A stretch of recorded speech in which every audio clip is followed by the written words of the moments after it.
Before we drift away, don't forget to like the video and subscribe for more calming sleep stories. Sweet dreams await. The first drops came just as the last stretch of road turned to dirt.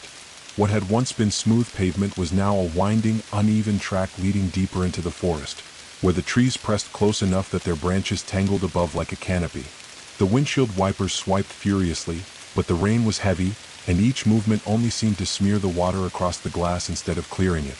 Daniel leaned forward, squinting through the blur of rain and fog. The directions he had been given were vague: an old hunting lodge past the river bend, a mile in from the trailhead. Supposedly, people rarely went there anymore. That was part of the reason he'd agreed to come. A retreat, his friends had called it. A weekend away from screens, deadlines, and city noise. A place where the only sounds were supposed to be the wind in the trees, the crackle of a campfire, and maybe the distant call of an owl. But the storm had other plans. The forest seemed alive with the downpour, the branches shifting and creaking, the underbrush hissing as raindrops struck leaves and pooled into dark puddles. Daniel slowed the car to a crawl, the tires crunching wet gravel. The headlights cast eerie cones of light ahead, showing only more twisting trees and occasional reflections where water had collected. The GPS had lost its signal 10 minutes earlier. His phone showed only a blank screen of maps, a mocking gray circle spinning endlessly. He was alone now, the others having driven ahead in a separate car. They had insisted he wouldn't get lost, that the path was obvious. But the woods didn't feel obvious. They felt endless, swallowing the weak glow of his headlights, each tree like a silent sentinel keeping watch. Then, finally, he spotted it, the break in the trees. The outline of a lodge came into view through the sheets of rain. It rose from the earth like something carved out of the forest itself, logs darkened with age and weather, the roof sloping low under the weight of decades. Windows reflected the pale headlights, some glowing faintly with warm yellow light, though he could not tell if it was from lanterns inside or the play of rain on the glass. He parked beside the other car, relieved to see it there, though something about the way it sat crookedly in the mud made him uneasy. The rain drummed on the roof of his car, insistent and heavy, until he finally pushed open the door and stepped out. His shoes sank immediately into wet earth. Cold water seeped in through the fabric as he pulled his hood tighter around his face and hurried toward the porch. The lodge loomed larger the closer he got. Its front porch sagged under the weight of time, planks warped and dark from rot. A set of steps climbed unevenly to the door, where a rusted lantern swung lazily in the wind. It was lit, or at least Daniel thought it was. The glow was dim, wavering like a candle trapped inside glass. He hesitated for only a second before grasping the railing and pulling himself up onto the porch. The wood groaned under his weight. Somewhere deep inside he could already hear it, the murmur of voices. Familiar voices. His friends must have already lit the fire, settled in, waiting for him. Relief spread through him, but it was not enough to banish the shiver that crawled across his skin. Because under the sound of laughter and conversation, he thought he heard something else too. Something low and rhythmic, almost like whispering. The rain made it difficult to tell where it came from, inside the lodge or somewhere out in the woods behind him. The whispering faded just as quickly as it had come. Daniel placed his hand on the lodge door. The wood was cold, slick with dampness. He pushed it open. The glow of firelight spilled across the entryway, shadows dancing along the log walls. The smell of burning wood and wet earth filled his nose. His friends turned toward him, smiles flashing in the firelight, but even as relief washed over him, he couldn't shake the sensation that the forest itself had followed him inside, that the rain outside was still watching, listening, waiting. And in that moment, standing there dripping water onto the warped floorboards, Daniel wondered if the lodge had been waiting too. The lodge was larger inside than it looked from the road, though the age of the place was impossible to miss. The beams overhead were dark with years of smoke, every wall lined with old hunting trophies, antlers, cracked leather saddles, and rusting tools no one would dare use anymore. Dust clung to corners that no broom had reached in decades, but the fire burning in the stone hearth gave the place an odd sort of charm. It glowed against the rough walls, casting a circle of warmth in an otherwise hollow, shadowy room. Daniel's friends sat sprawled around the fire on old couches and chairs dragged closer to the flames. Rain battered the roof overhead, a steady drumming that threatened to drown out their voices. Every so often, a draft of cold air would slip through the cracks in the windows and make the flames flicker, but no one seemed bothered by it. Finally, Claire said, lifting her head from where she had been leaning against the arm of the couch. "We thought you got lost." "I did get lost," Daniel admitted, pulling off his soaked jacket and hanging it over a chair. "GPS died." The road doesn't exactly scream welcoming. The others laughed softly. Jared raised a beer in salute from his seat closest to the fire. That's the point, man. Place is supposed to feel cut off. No bars, no signal, no one around for miles. Just us, the fire, and the rain. Perfect weekend. Daniel forced a smile, though his eyes flicked toward the nearest window. The glass was streaked with water, but for a second he thought he saw movement outside, something pale against the dark tree line. A trick of the storm, he told himself. Just water running down the glass, distorting the shapes outside. Still, the forest had a way of pressing against the walls, its presence heavy and insistent, as if it was listening. Claire stood, brushing her hands together. I'll get the lanterns lit before the generator cuts out again. There was apparently a generator somewhere in the back shed, though no one had wanted to go check on it in the storm. The lights overhead flickered often, leaving only the fire and a few lanterns to hold back the shadows. Daniel sank into a chair and stretched his legs toward the hearth. His shoes steamed faintly as the heat reached them. For a while it was easy to relax. The group passed around bottles, laughed about old stories, and argued over whether or not to tell ghost tales before bed. The flames snapped and cracked, sending sparks up the chimney. The storm outside grew heavier, thunder rolling low through the hills, the sound blending seamlessly with the groan of the trees. Then the first unsettling thing happened. It was subtle, barely more than a sound, but it silenced the laughter in an instant. A knock. 3 dull thuds, spaced evenly apart, echoing through the lodge. They came from somewhere deep inside, not from the door. Not from any window. It was as if the sound had come from the walls themselves. The group froze. No one spoke for several seconds, the silence between them broken only by the hiss of rain and the snap of the fire. You heard that, right? Claire's voice was quiet, careful. Yeah, Jared said, though his face was pale in the flickering light. Yeah, I heard it. They waited, but nothing else came. The walls were still, the storm outside relentless. Slowly, one by one, they forced nervous laughs, shaking their heads as if the noise had been nothing at all. The storm playing tricks. The old house shifting. But Daniel kept listening. And though no one else seemed to notice, he heard it again. Not a knock this time. A whisper. Low, sliding along the wood, threading through the cracks of the walls like the voice of the forest itself slipping inside. It was so faint he almost convinced himself he imagined it, except for the fact that the fire suddenly dimmed, and the shadows stretched longer across the room. He leaned forward, heart thudding. The whispering stopped as soon as he moved, leaving only the relentless drumming of rain. The others went back to their conversations eventually, though quieter than before. Daniel stayed silent, watching the fire, knowing he would not sleep easily that night. The forest was not simply outside the walls of the lodge. It was already in here with them. Night pressed down hard on the forest, thick and absolute, as if the trees had swallowed even the idea of moonlight. The storm showed no sign of letting up. Rain lashed the windows in violent bursts, sometimes so fierce it sounded like a hand dragging nails across the glass. The fire was still burning, though it had burned low, leaving more ember than flame. The room flickered in pulses of red and orange glow, the walls breathing with shadow. Daniel sat hunched in the armchair, half dozing, but his nerves wouldn't allow real rest. Every creak of the timbers overhead jolted him back to awareness. He could hear Jared snoring on the couch, Claire curled under a blanket in the corner, and Mia, a quiet one of the group, tapping absently at her journal by lantern light. She didn't speak much, but the sound of her pen scratching the paper was steady, comforting even, until it wasn't. The scratching stopped. Daniel glanced up. Mia was staring at the window across the room. Her pen hovered over the page, unmoving. "What is it?" he whispered, careful not to wake the others. Her eyes didn't move from the glass. For a moment, Daniel thought she hadn't heard him. Then her lips parted, just enough for the words to slip out. "Someone's out there." The words crawled over his skin. He followed her gaze to the window. Rain streaked the pane, blurring everything beyond. The forest was nothing more than a smear of black shapes and swaying shadows.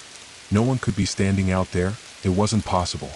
And yet, as his eyes adjusted to the shifting glow of lantern light, he thought he saw it too. A face, pale, pressed against the glass. It was gone in the same instant, dissolved into nothing but water and reflection.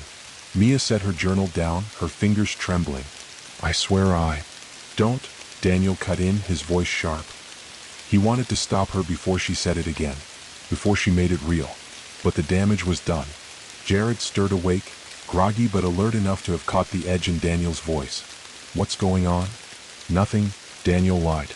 Storm's just making everything look strange. Jared sat up, squinting at the window but saw nothing. He grumbled, pulled the blanket tighter and laid back down. Within minutes, his snores resumed.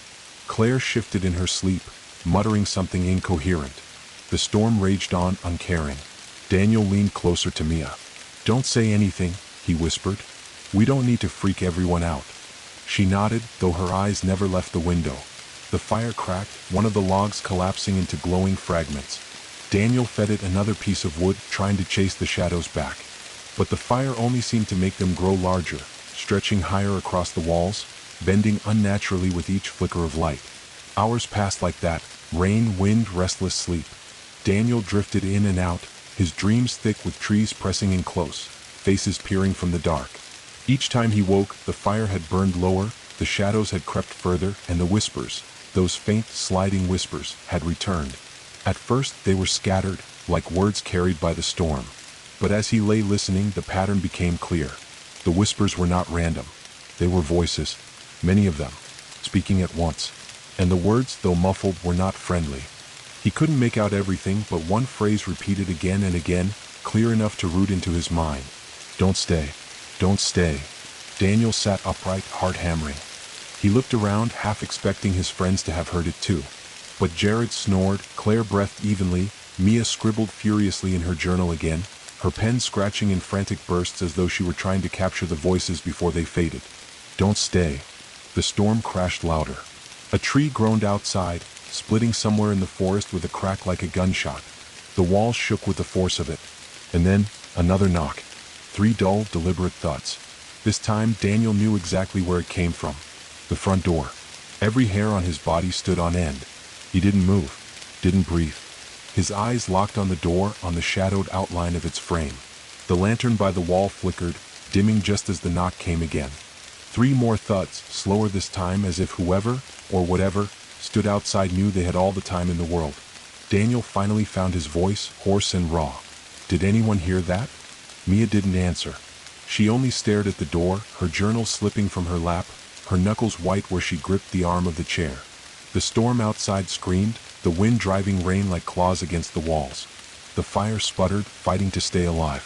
And in that moment, Daniel wished the storm was the worst thing waiting for them in the forest. The sound of the knocking seemed to vibrate through the entire lodge, as though the logs themselves carried the impact straight into Daniel's chest. 3 dull thuds, deliberate, slow, nothing like the frantic pounding of someone lost or desperate. Whoever or whatever was out there, it wasn't asking for help. It was asking for entry. Daniel forced himself to move, though his body resisted every step. The firelight stretched tall shadows across the floor as he stood, and each creak of the warped board sounded like a warning. Jared stirred again on the couch, his snoring breaking into a confused grunt. Claire sat up fully this time, blinking sleep from her eyes. "What is it?" she asked, her voice groggy but nervous. "The door," Daniel whispered. "Someone's knocking." Mia was already staring at it, her journal forgotten on the floor. Her lips moved soundlessly, like she was repeating something under her breath, words only she could hear. Another knock came, harder this time. Rain hissed through the chimney as the storm outside seemed to grow even heavier. Jared sat up, rubbing his face. "It's probably a branch, dude. Storm's throwing stuff around. Old house like this, you're gonna hear all kinds of..." The knock came again, louder. 3 sharp strikes, perfectly even. Jared fell silent. For a moment, no one moved. The only sound was the rain battering the windows and the frantic pop of the fire. "Should we open it?" Claire asked, though her voice trembled as she said it. Daniel shook his head quickly. "No, not yet." But even as he said it, he felt something inside him pulling toward the door. A pressure. Like the forest itself wanted him to undo the lock, to swing the door wide and let the night in. Mia whispered something then, just loud enough for Daniel to hear. "It knows we're here." Her eyes were locked on the crack beneath the door, where a faint line of wetness spread inward across the wood. Daniel's stomach turned cold. Rain shouldn't be seeping in like that. It was as though the storm itself were pressing to get inside. The knock came a final time.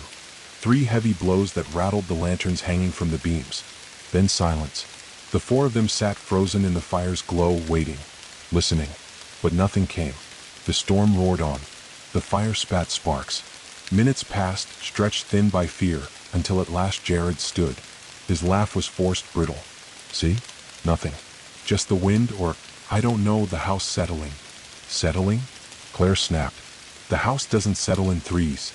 Jared rolled his eyes, but he didn't sound convinced of his own words. He grabbed one of the lanterns anyway and started toward the door. Fine. I'll prove it. There's nothing out there. Don't. Daniel's voice was sharper than he meant, but Jared ignored him, muttering something about everyone freaking out too early. Daniel's chest tightened as Jared reached for the handle.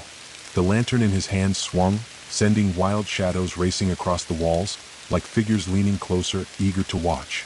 Jared, Mia said softly, her voice different now, calmer, deeper. If you open that door, it won't close again.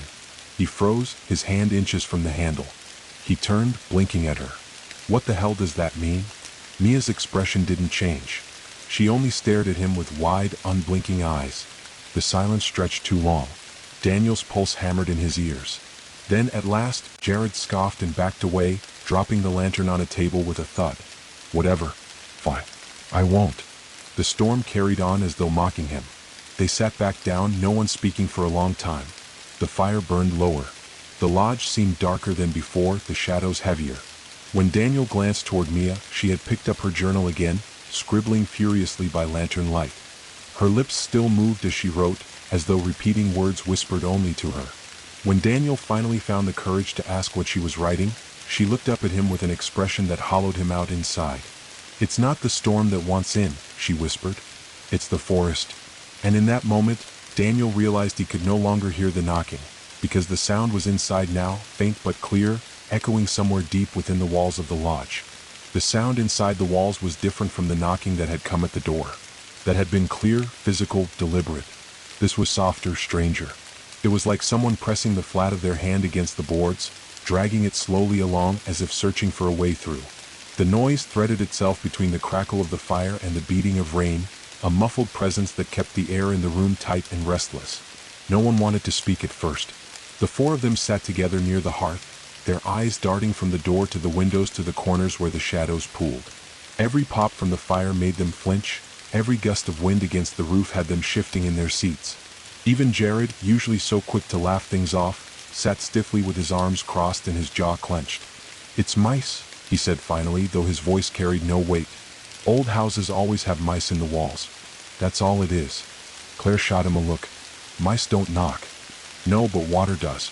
With swells, timbers shift. It's just the storm, Jared muttered.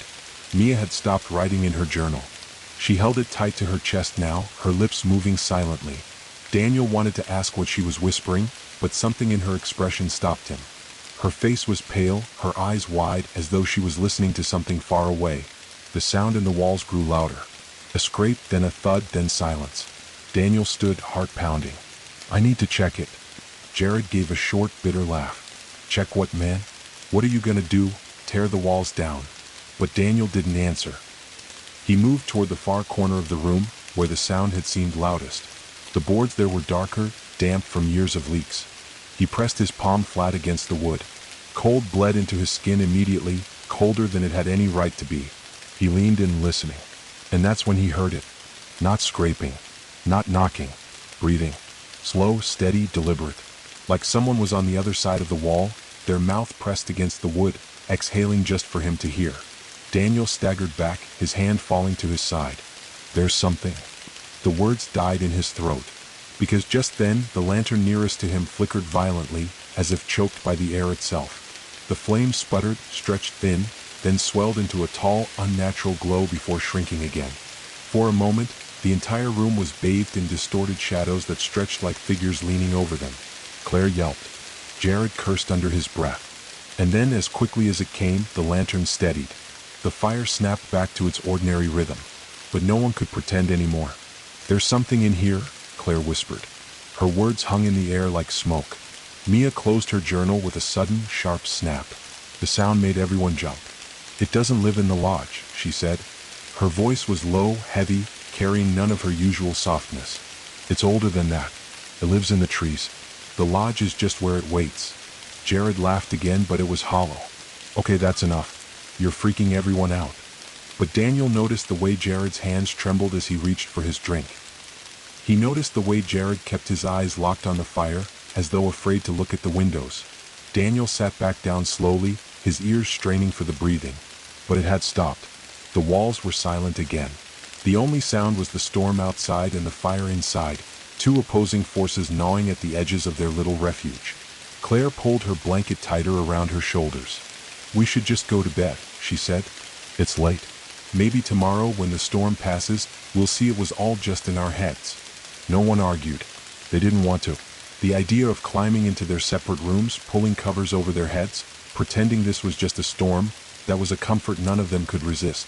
They doused the lanterns one by one, leaving only the dying fire to paint the room in weak orange. Daniel lay awake long after the others had settled. The lodge groaned and shivered with the wind, rain pounding endlessly against the roof. He closed his eyes, but the dark behind his eyelids was no safer than the shadows in the room. Because now, in the silence, he could hear it again. Breathing. Not from the walls. From under the floor. Daniel lay still, his blanket pulled tight around him, the fire across the room reduced to glowing embers. The others had drifted into uneasy sleep. Jared's snoring rose and fell, Claire murmured now and then as if caught in restless dreams, and Mia's silence was so complete it was hard to know if she was sleeping at all. But Daniel couldn't sleep, because the sound was back. The breathing. Not faint this time. Not something his mind could explain away as the storm or the shifting timbers. It was steady, deliberate, and unmistakably human. Slow inhales, drawn out, almost ragged, then long exhales that seemed to vibrate through the floorboards beneath him. He shifted carefully, pressing his ear against the wooden boards. The cold seeped up into his skin instantly. His heart beat hard in his chest as he listened closer. The breaths were right there, as though someone was lying flat against the underside of the floor, just inches beneath where they all slept. Daniel jerked back, breath catching in his throat. His first instinct was to wake Jared, to shake him until he understood what Daniel had just heard. But he stopped himself. If he said it out loud, if he made it real, then the fragile safety of this place, this firelit room, this illusion of shelter, would shatter completely. Instead, he sat up, staring into the dark corners where the light didn't reach. The embers glowed faintly, casting shadows that stretched like long fingers across the walls. He couldn't tell if the sound was coming from one spot beneath the floor or if it moved, shifting, crawling, dragging itself slowly along the underside of the room. Then suddenly it stopped. The silence was worse. Daniel sat frozen, every muscle tight, waiting for the next breath. The storm hammered the roof, wind rattled the shutters, Jared snored softly on the couch, and then knock. One hard thud, directly beneath him. Daniel scrambled back, knocking over a lantern that had already gone dark. The clatter jolted Claire awake. She sat upright, eyes wide, her blanket falling from her shoulders. What is it?" she whispered sharply. Daniel's voice was hoarse. "Something's under the floor." Claire stared at him, at the pale terror etched on his face. She didn't argue. She didn't laugh. Instead, she hugged her blanket to her chest and listened. For a long moment, nothing happened. Just the storm. Just Jared's low breathing. And then dragged. A sound like nails scraping against wood, running the length of the floor beneath them. Slow, purposeful, circling the room. Claire's hand flew to her mouth to stifle a cry. Jared woke with a curse, groggy and confused until the sound came again, louder this time, right under his couch. He bolted upright, his bravado gone, his eyes darting wildly across the darkened room. "What the hell is that?" Jared demanded, his voice breaking. No one answered. Because now the sound was everywhere, beneath every board, as if the entire foundation of the lodge was crawling with something alive. Mia finally stirred. She sat up stiffly, clutching her journal, her eyes dark and distant. "It's not under the floor," she said quietly, her voice cutting through the storm and the fear alike. Daniel turned to her, desperate, his voice a rasp. "Then what is it?" She looked at him as though the answer was obvious. "It's the forest." Breathing through the wood. The words silenced them all. And then the floor shuddered. Not a subtle tremor, not the settling of old beams. A heavy, shivering thump that rattled dust from the rafters and sent one of the lanterns crashing to the ground. The fire flared suddenly, as if drawn higher by some unseen draft. Daniel felt it through his bones, that whatever was beneath them was pushing upward, testing the weight of the lodge. The four of them scrambled together near the fire, no one daring to move closer to the walls or the windows. The storm seemed louder now, rain lashing the glass in sheets, the wind moaning through the trees like a chorus of voices. Then silence again. The lodge held its breath. Seconds dragged into minutes and nothing else came. The only sound left was the beating of their own hearts, the whisper of rain on the roof. Finally, Jared broke the silence, his voice raw with fear. "We can't stay here." Daniel's mouth was dry. He looked toward the door, the lantern still swaying gently on the porch from earlier. He thought of the knocking, of the pale face Mia claimed to have seen, of the breathing beneath the floor. And he knew Jared was right. But leaving meant stepping into the storm, into the forest that had already pressed its way into the lodge. None of them slept again. The moment the breathing beneath the floor had shaken the timbers of the lodge, any illusion of safety was gone. They huddled near the hearth like children, lanterns lit once more despite the way their flames flickered as if choked by unseen drafts. The storm outside had not weakened.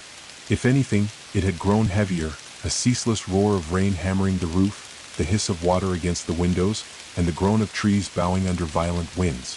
Thunder cracked now and then, rolling across the hills like the sky itself was breaking. And yet, for all its chaos, the storm began to feel less natural. It wasn't just weather battering the lodge, it was a wall, a prison. Daniel realized it when Jared tried the front door. He had waited for a lull in the dragging beneath the floor, muttering curses under his breath, grabbing one of the lanterns before stomping across the warped boards.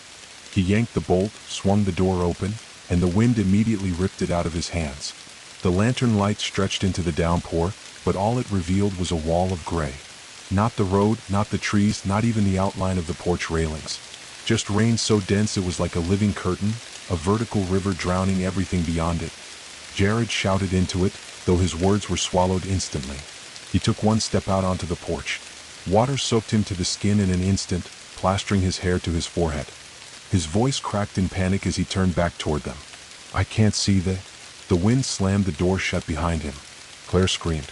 Daniel lunged forward, grabbing the handle, fighting the weight of the storm to pull it open again. Jared was there. He had only made it to the edge of the porch, but the sight of him nearly made Daniel lose his grip. Jared stood stiffly, his lantern clutched in one hand, his face turned toward the treeline. But the treeline wasn't visible. Only the suggestion of black shapes swaying behind the endless rain. "Jared!" Daniel shouted. Jared didn't answer. He lifted his lantern higher, straining to see into the storm. The flame hissed and spat, almost dying in the torrent of water. "Jared!" Claire cried from behind Daniel, her voice sharp with terror. Finally Jared turned, but not toward them. Toward the yard. Toward the rain. And then, in the next lightning flash, Daniel saw it too.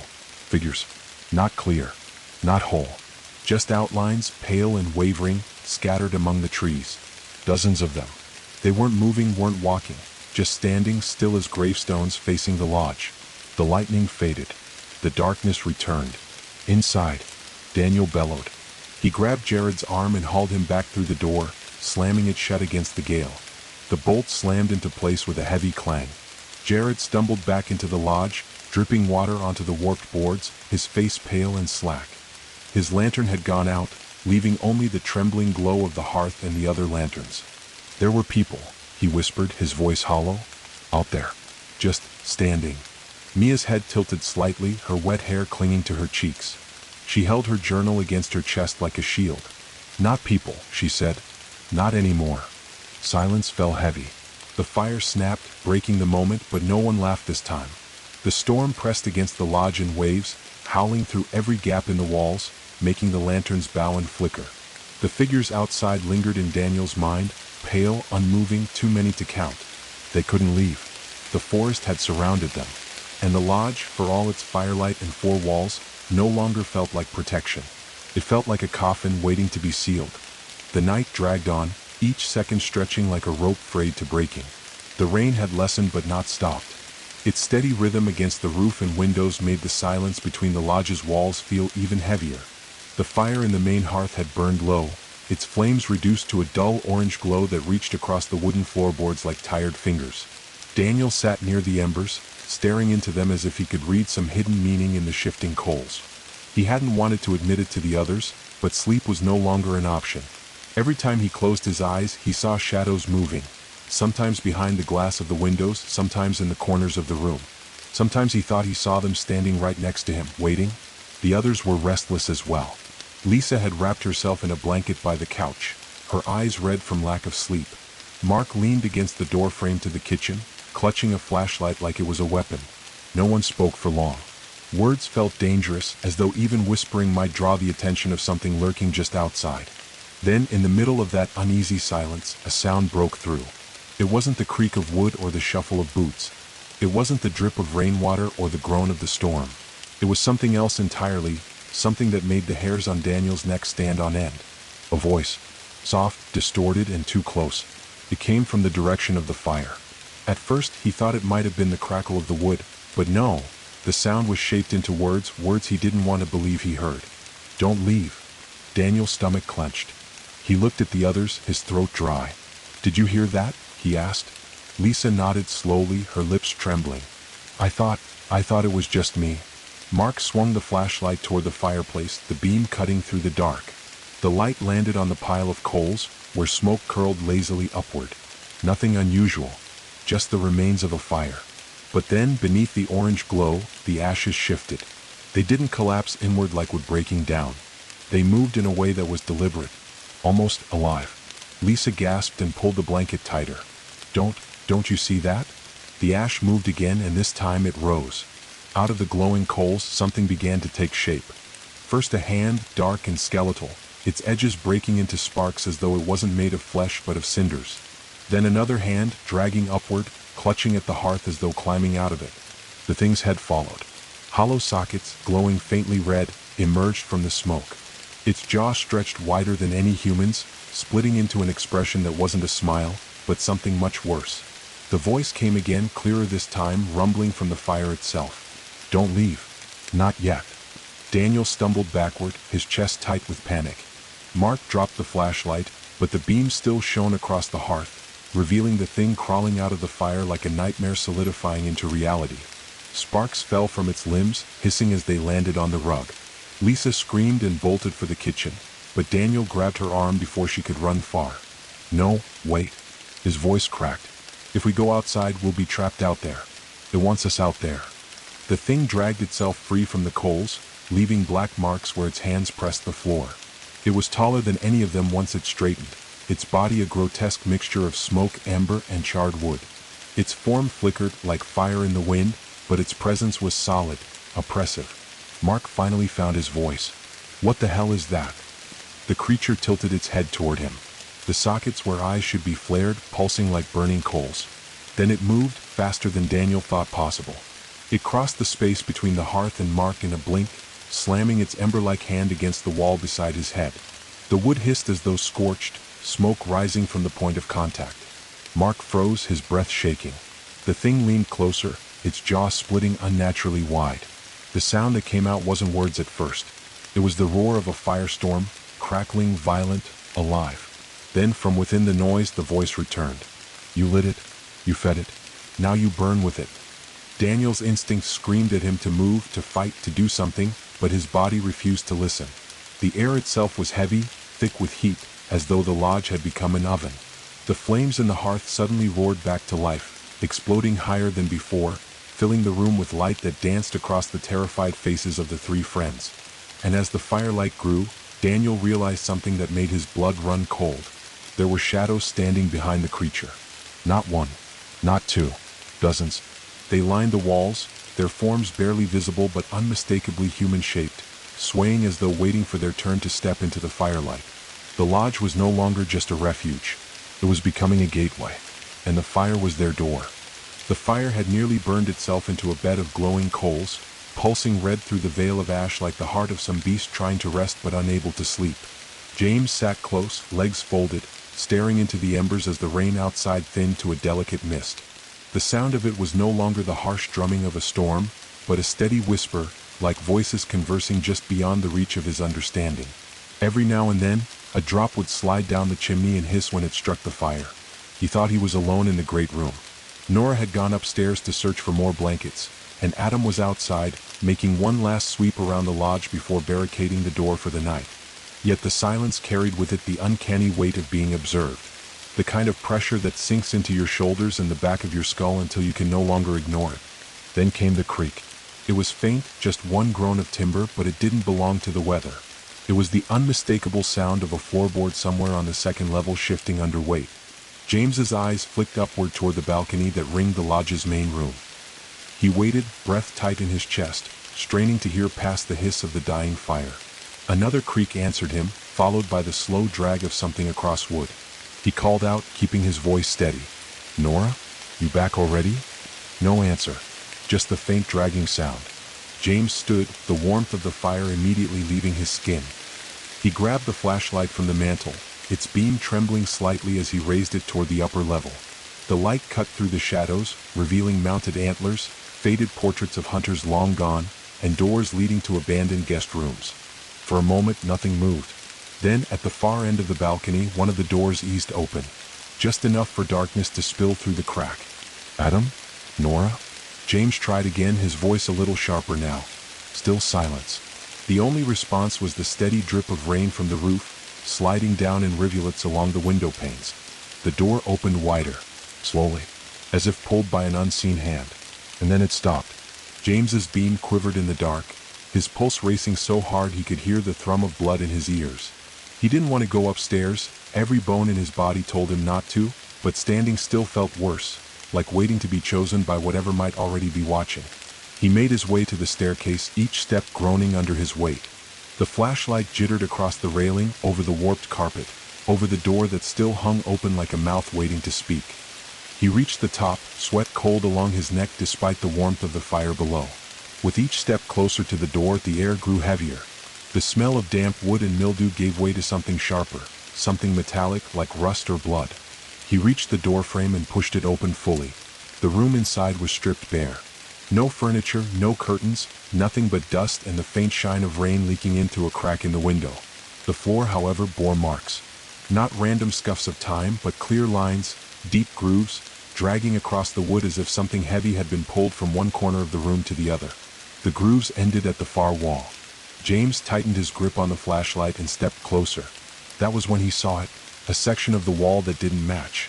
The wood there looked newer, patched over, its grain different from the rest of the lodge.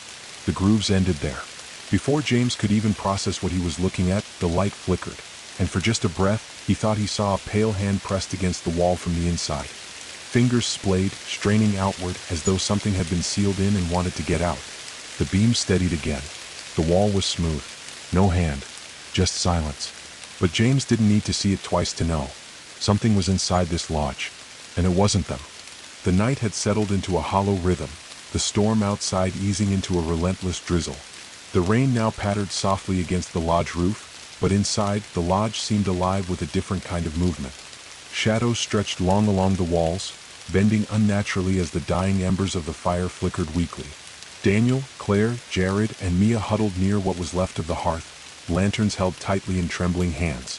Every sound was amplified in the oppressive darkness, the soft drip of water from the roof, the creak of old timbers, the distant murmur of the forest beyond. But the forest no longer seemed distant. It pressed against the lodge like a living thing, exhaling through cracks in the walls, inhaling through the spaces under the door. Daniel stared into the flickering firelight, trying to steady his breath. Every instinct screamed at him to leave, but leaving was impossible. The storm, now a fine mist, had reduced visibility to almost nothing. Beyond the porch, the forest looked endless, shadows stretching into shapes that weren't quite trees. Shapes that watched. Then he heard it, the whisper. It came first from the direction of the window, soft and indistinct, carried on the wind that had found its way through the walls. "Don't leave," it hissed. The sound was cold, serpentine, curling around his mind like smoke, pressing into his skull. Mia stiffened beside him, gripping her journal. "It's here," she whispered. "It's closer." The others flinched at her words, eyes darting toward every shadow. The lodge, once a place of refuge, felt suddenly too small, too open, too fragile. A sudden thud from above made everyone jump. The ceiling groaned, the sound traveling down the walls like a shiver. Claire's lips parted, ready to scream, but she held it in, her gaze locked on the corner where the shadow of the ceiling met the wall. Something moved there. Not a branch or debris, it moved like it had weight, deliberate and patient. Daniel raised a lantern and pointed it toward the corner. The light caught the edges of a figure. Pale, thin, its head tilted at an unnatural angle. One arm stretched down toward the floor, fingertips brushing along the wood like it was counting the seconds until it could reach them. "Move away from it," Daniel whispered, but his own voice shook. The figure didn't react. It remained suspended there, half in shadow, half in dim firelight. Then the rain outside suddenly intensified, drumming against the roof with furious insistence, drowning out their breathing. The shadows of the trees beyond the windows stretched into the lodge, pressing closer with every beat of the rain. Another sound joined the rain, a slow, deliberate scraping, like nails being dragged across old wood. Daniel turned toward the hearth. The fire had begun to sputter as if choked by some unseen hand. The embers jumped higher for a moment, revealing more shapes along the walls. Figures. Not fully formed, just silhouettes, swaying slightly as though moving with the rhythm of the storm. Jared swallowed hard. What do they want? Mia didn't answer. Her eyes were fixed on the doorway leading to the hall, lips moving in silent words. They're patient, she said finally. They've been waiting for us to feel safe, and now we're not. The fire hissed, one log splitting open with a sharp crack. Sparks flew into the air, illuminating the room for a fraction of a second. In that brief flash, Daniel saw them all. Figures leaning from the shadows, pale and elongated, stretching toward the hearth, toward the four of them. Not moving fast, not yet, but moving nonetheless. The next second, the light dimmed, and the lodge was plunged into darkness except for the faint glow of the dying embers. The rain outside sounded distant, now muted. The room itself felt compressed, as if the walls were closing in, pressing them together. Then came the whisper again, louder, everywhere, impossible to ignore. Stay. Don't leave. Not yet. The fire roared suddenly, a single burst of heat and light, illuminating the figures fully. They were humanoid but wrong. Their limbs bent in impossible angles. Faces stretched wide, jaws open in silent screams, eyes hollow yet piercing. They didn't speak, they had no mouths, but the sound of that whispering voice filled the room from every direction. Daniel stumbled backward. The lodge had become a cage. The forest outside wasn't just watching, it was feeding them. And whatever waited in the shadows inside, it was awakening fully. Mia grabbed his arm. "We have to stay together," she whispered urgently. "Alone they'll pick you off." He nodded, too stunned to speak. The four of them huddled together, the firelight flickering across their terrified faces, the shadows around them shifting and breathing. Every corner held potential horror, every shadow a waiting hand, every whisper a threat. And through it all, the rain continued. But it was no longer comforting. Not anymore. It was a warning. The lodge had grown colder, though the fire still burned low in the hearth. Each ember seemed to struggle against some invisible weight, as if the shadows pressing in from the corners were leaching the heat from the air. Daniel, Claire, Jared, and Mia huddled together near the hearth, every instinct telling them that the walls no longer offered protection. The storm outside had calmed, but it had left the forest alive in a way that was far more dangerous than wind or rain. The rain-soaked ground glistened beyond the windows, and the trees swayed faintly, though there was no wind. Their shadows reached into the lodge, stretching across the floor as if they had legs and were slowly advancing, a silent army moving at the edges of perception. Daniel's heart pounded as he listened. Every creak of the timber sounded deliberate now, like the lodge itself was moving in response to something beyond the walls. A soft scratch came from the front door, followed by a faint exhale as if someone, or something, was breathing through the keyhole. "Did you hear that?" Claire whispered, voice trembling. Daniel nodded. "They're out there, watching." Mia held her journal tightly against her chest, her knuckles white. She didn't look at the windows. Her eyes were fixed on the floor where the shadows of the trees seemed to writhe. "It's not just watching," she said softly. "It's learning how we move, how we think." Jared let out a short laugh, though it was hollow and brittle. "Learning? Come on. It's a forest. Trees, rain, dark. That's all." But Daniel could feel it. Something wasn't natural. The shadows weren't cast by the fire or the weak lanterns. They moved independently, bending, stretching, sliding across the floor, crawling along the walls like liquid darkness. He watched as one shadow detached itself from the far corner and inched toward them, fluid, deliberate, silent. The air seemed thicker now, every breath a struggle. The lodge was no longer a refuge, it was a trap. Every doorway, every window, every board in the floor vibrated with life, as if the structure itself were aware of them. Suddenly, a scraping sound came from the hallway, sharp and urgent. Something was moving closer, its weight pressing down on the floorboards. Daniel's hands shook as he gripped the flashlight. He shone it down the hall. Nothing. But the sound continued. Slow, dragging steps, deliberate, patient.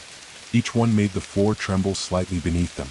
Mia whispered, her voice barely audible. "They can't come inside, not fully. But they can reach us. Through the lodge. Through the walls." Claire gasped as a shadow stretched from the hallway into the room, twisting in ways that no normal thing could twist. It crept along the floor like liquid, reaching for the firelight, reaching for them. Jared stumbled backward. "We have to get out," he yelled, voice breaking. "We can't stay here." Daniel shook his head, fear clawing at him. "We can't leave. It's out there. And it's waiting. If we go outside, it'll be worse. We have to stay, at least until we figure this out." The shadows moved closer, curling around the furniture, creeping along the walls, pressing at the edges of the firelight. The lodge groaned under the weight of them, the timbers shivering as if in pain. And then came the whispering. Not from outside, not from the walls, but from within the shadows themselves. It was countless voices, layered, overlapping, echoing. "Stay, stay, stay." Daniel's chest tightened. He could feel the darkness pressing in, smelling of wet earth and rot. The lodge was no longer just wood and stone. It was alive. It had become a conduit for the forest outside, for the things waiting beyond the trees. Claire clutched his arm. "We have to do something," she said. Mia shook her head. "No, not yet. We have to survive the night first. Make it through the night and maybe..." Her voice trailed off as she whispered something in her journal. Something Daniel couldn't hear, something she was saying to herself and whatever waited beyond the walls. The shadows pressed closer. One touched the edge of the firelight, and the air grew colder. Another slid along the floor, brushing Jared's leg, but when he looked down, nothing was there. The lodge was no longer just a refuge. It was a living, breathing trap, a heartbeat away from letting the forest in fully. And outside, the mist-shrouded trees waited patiently, as if the night itself had sharpened its teeth. The lodge had grown quieter, but not peaceful. The rain had slowed to a faint, relentless drizzle, pattering softly against the windows and roof. Yet the silence within the lodge felt alive, as if it were listening to every heartbeat, every shallow breath. Daniel, Claire, Jared, and Mia sat together near the hearth, close enough to touch, but each one feeling the invisible space of fear stretching between them. The shadows that had moved along the walls earlier lingered in the corners now, curling into shapes that seemed almost human. They didn't rush or attack, they simply waited, patient, watching. The lodge had become a vessel for their presence, every board and beam vibrating faintly with the tension of things pressing against the edges of perception. Daniel's flashlight hovered over the floorboards nearest the hearth. Something had changed. A subtle shift, a warping of the wood, almost imperceptible. His stomach tightened. The lodge seemed to hum underfoot. He bent closer. The floor beneath the fire was uneven, sagging slightly as though something beneath it pressed upward. He tapped it with the end of the flashlight. Hollow. A hollow sound that didn't belong, vibrating into the air. Jared leaned over, voice tight. "It's probably just the old floor, rotted wood. Nothing more." But Daniel wasn't convinced. Every instinct screamed otherwise. The forest outside wasn't just surrounding them, it was inside, in the walls, in the floors, in the very air they breathed. Then came a low groan. The floorboards beneath the hearth shifted violently, cracking and splitting under the pressure. Sparks shot from the fire as the logs shifted, and the room trembled. Daniel stumbled back, heart hammering. Claire screamed as a section of the floor caved in near the hearth, leaving a jagged hole that led into darkness. The air that rose from it was cold, wet, and carried the faint smell of earth and rot. From the opening came a dragging sound, deliberate and slow, moving just beneath the surface. Mia's hands shook as she held her journal to her chest. "It's coming up," she whispered. Through the floor. Jared looked ready to bolt, but Daniel grabbed his arm. "If we go out there, it'll catch us. It wants us to leave. The lodge, it's our only chance to survive." The dragging sound grew louder, punctuated by a low hiss, like steam escaping a pressurized chamber. Then something began to emerge from the hole, a limb, skeletal and blackened, rising slowly. Sparks hissed as it brushed against the edge of the firelight. Another limb followed, jointed in unnatural angles. The thing was humanoid but wrong. Its body seemed to be composed of wood and ash, smoke curling from cracks in its charred flesh. Daniel held the flashlight tight, shaking, but he forced the beam onto it. The light revealed the creature's face, hollow eyes glowing faintly red, a wide, gaping mouth that opened impossibly far. And yet it made no sound except for the dragging hiss of its limbs against the floor. Claire cried out, stumbling back into Daniel. The thing emerged fully from the broken floorboards, towering over them, its head scraping the low ceiling. The lodge groaned as though in pain, as if the structure itself recognized the horror being released within it. Mia's voice trembled, quiet but firm. It can't leave the lodge fully, but it can reach through, touch us, scare us, burn us. And it knows fear. It feeds on it. The creature's hands stretched toward them, skeletal fingers inches from Daniel's face. The air around it shimmered with heat and cold simultaneously. Sparks fell from the hearth, hissing against the wood as if the fire itself recognized the threat. Jared stumbled backward, tripping over a loose floorboard, but before he could react, the creature recoiled slightly. It didn't leave. It didn't retreat. It hovered just beyond the firelight, patient, waiting. The lodge seemed to settle for a moment, the tremors halting, the shadows curling back into corners. But the air remained heavy, charged, as though every beam, every board, every floorboard beneath their feet was alive with anticipation. Daniel's hands shook as he whispered, almost to himself, "It's not done. It's not done yet." Mia nodded, clutching her journal. "No. And tonight, it will try again. The lodge will show us what it really is. And we have to survive it." Outside, the forest waited. And within, the lodge had become a living trap, its walls breathing, its floor quivering, and the thing beneath it awake and hungry. The lodge had grown unervingly silent after the floorboards had split, leaving that jagged hole near the hearth. Daniel, Claire, Jared, and Mia clung together near the remaining embers, the faint glow of their lanterns barely cutting through the heavy shadows that pressed into every corner. The air was thick with the smell of wet wood ash and something far older, earthy, rotting, almost alive. The dragging sound beneath the broken floorboards had ceased, leaving only a low, omnipresent hum. Daniel felt it more than he heard it, a vibration running through the timbers, resonating in his bones. The lodge itself seemed to inhale slowly, deliberately, as though the structure were alive and aware of their presence. Claire's eyes darted toward the walls. "Do you feel that?" she whispered. It's like the lodge is watching us." Jared scoffed nervously. "Watching? It's just an old building. Old with creaks, that's all." But Daniel knew better. Every instinct in him screamed that the lodge had become more than a refuge. It was no longer just a shelter from the forest outside, it was part of the forest now. Its boards, walls, and floors vibrated with a life that was not human, not natural. The air itself seemed to move in currents, brushing against their skin with ghostly fingers.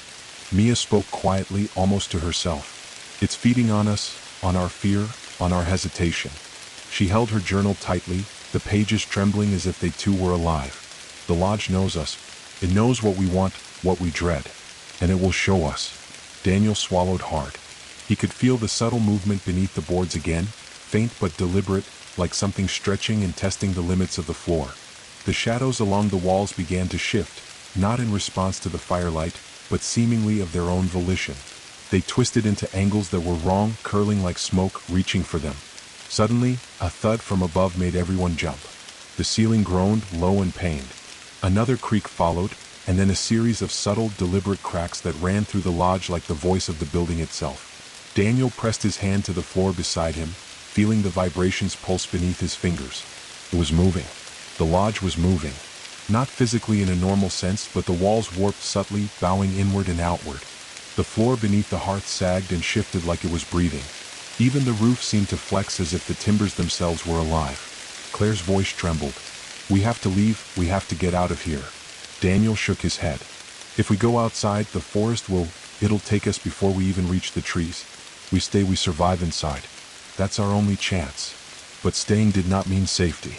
From the broken floorboards near the hearth came a faint scratching, low and deliberate. Daniel pointed the lantern toward it. Shadows writhed around the edges of the hole as if they were waiting to pour out. Then the scraping rose in pitch, becoming a thin, desperate sound, like fingernails across the boards. Jared stifled a curse. "It's going to come through," he said. "I just know it." Mia's eyes darted to the corners of the room. "It doesn't need to come through fully. The lodge itself can reach us. The floor, the walls, the shadows, they're all connected. Everything here wants to feed." The room seemed to pulse, the boards vibrating more violently now. The firelight flickered and warped, elongating the shadows into grotesque shapes that moved independently, leaning closer toward the four of them. Daniel's flashlight beam caught something at the edge of the firelight, a figure rising slowly from the broken floor. Its form was skeletal, composed of ash and charred wood, but its head twisted unnaturally, like a branch bending under pressure. Hollow, glowing red eyes fixed on him. The thing didn't move quickly, but every step it took seemed to pull the lodge itself with it, creaking and groaning in protest. The shadows along the walls began to stir in unison, stretching toward the hearth, the four of them. The lodge had become alive, a single entity with them trapped inside. Mia whispered urgently, "Hold together. Don't look away. If you lose focus, the lodge will take advantage." Daniel felt the pressure building in the room, the air thick with anticipation and menace. Every heartbeat seemed amplified, echoing through the walls. The forest outside waited silently, but the real threat was here, inside in the lodge that breathed, that watched, that hungered. And from the broken floorboards, the creature began to rise fully, stretching out into the room, its skeletal, ash-covered form a twisted mockery of life, while the shadows leaned closer, curling in unnatural angles as if they were ready to claim them all. The lodge had awakened, and it was hungry. The room was suffocating now, though the air remained cold and damp. Every breath felt heavy, thick with the scent of wet earth, charred wood, and something far older, something alive. Daniel, Claire, Jared, and Mia pressed together near the hearth, each of them trembling, eyes darting to the shadows that no longer waited patiently. They moved now, curling and uncoiling with a predatory grace, stretching toward them with silent insistence. The broken floorboards groaned again, more violently this time, as if the lodge itself were exhaling. A faint tremor ran through the timbers, shaking dust from the rafters.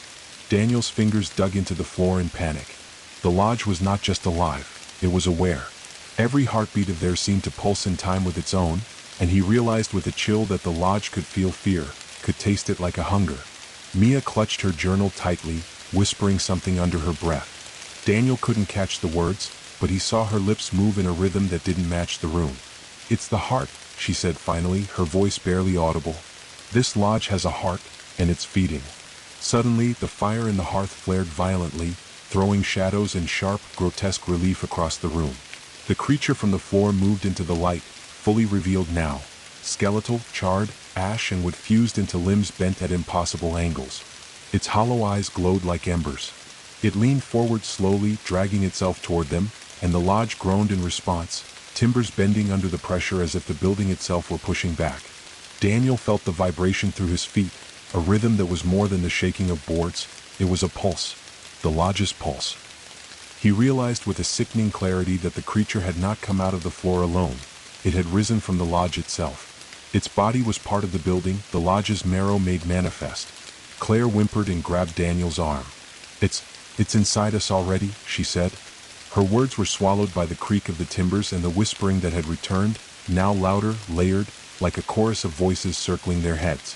The shadows along the walls began to move in tandem with the floor's tremors, sliding along the wood, pooling near the hearth, reaching toward the four of them. They were slower than the creature, but no less menacing. Each shadow seemed to breathe with the lodge, stretching and curling with deliberate intent. Jared stumbled backward, tripping over a rug, and Daniel grabbed him, pulling him up. "We have to focus," Daniel hissed. "We can't let it break us." The creature leaned closer, its glowing eyes locking onto Daniel. The air around it shimmered, heavy with heat and the smell of embers. It made no sound, but the lodge itself seemed to respond, whispering in voices that were not voices, echoing in Daniel's mind. "Fear, fear, fear." Mia moved closer to the hearth, holding her journal over the embers. The pages trembled and faint markings glowed briefly in the firelight. She muttered words quickly, the syllables foreign and strange, but the shadows recoiled slightly, and the creature hesitated, tilting its head as if sensing a change. The lodge groaned again, deeper this time, and the walls seemed to pulse, bending inward slightly as though the building were drawing a long, shuddering breath. Dust and splinters fell from the ceiling. The lodge's heartbeat was unmistakable now, vibrating through their bones, and Daniel realized that it had grown faster, stronger, in response to their terror. Claire whispered, "It's alive, it's listening to us, waiting." From the hole near the hearth, the floorboards shifted again, rising slightly, creating a low ridge as if something beneath them moved, searching. The creature's form flickered with embers, smoke, and shadows, pulsing in sync with the lodge's heartbeat. Daniel felt trapped in the rhythm, every inhale and exhale dictated by the lodge. Every beat forced his chest to constrict.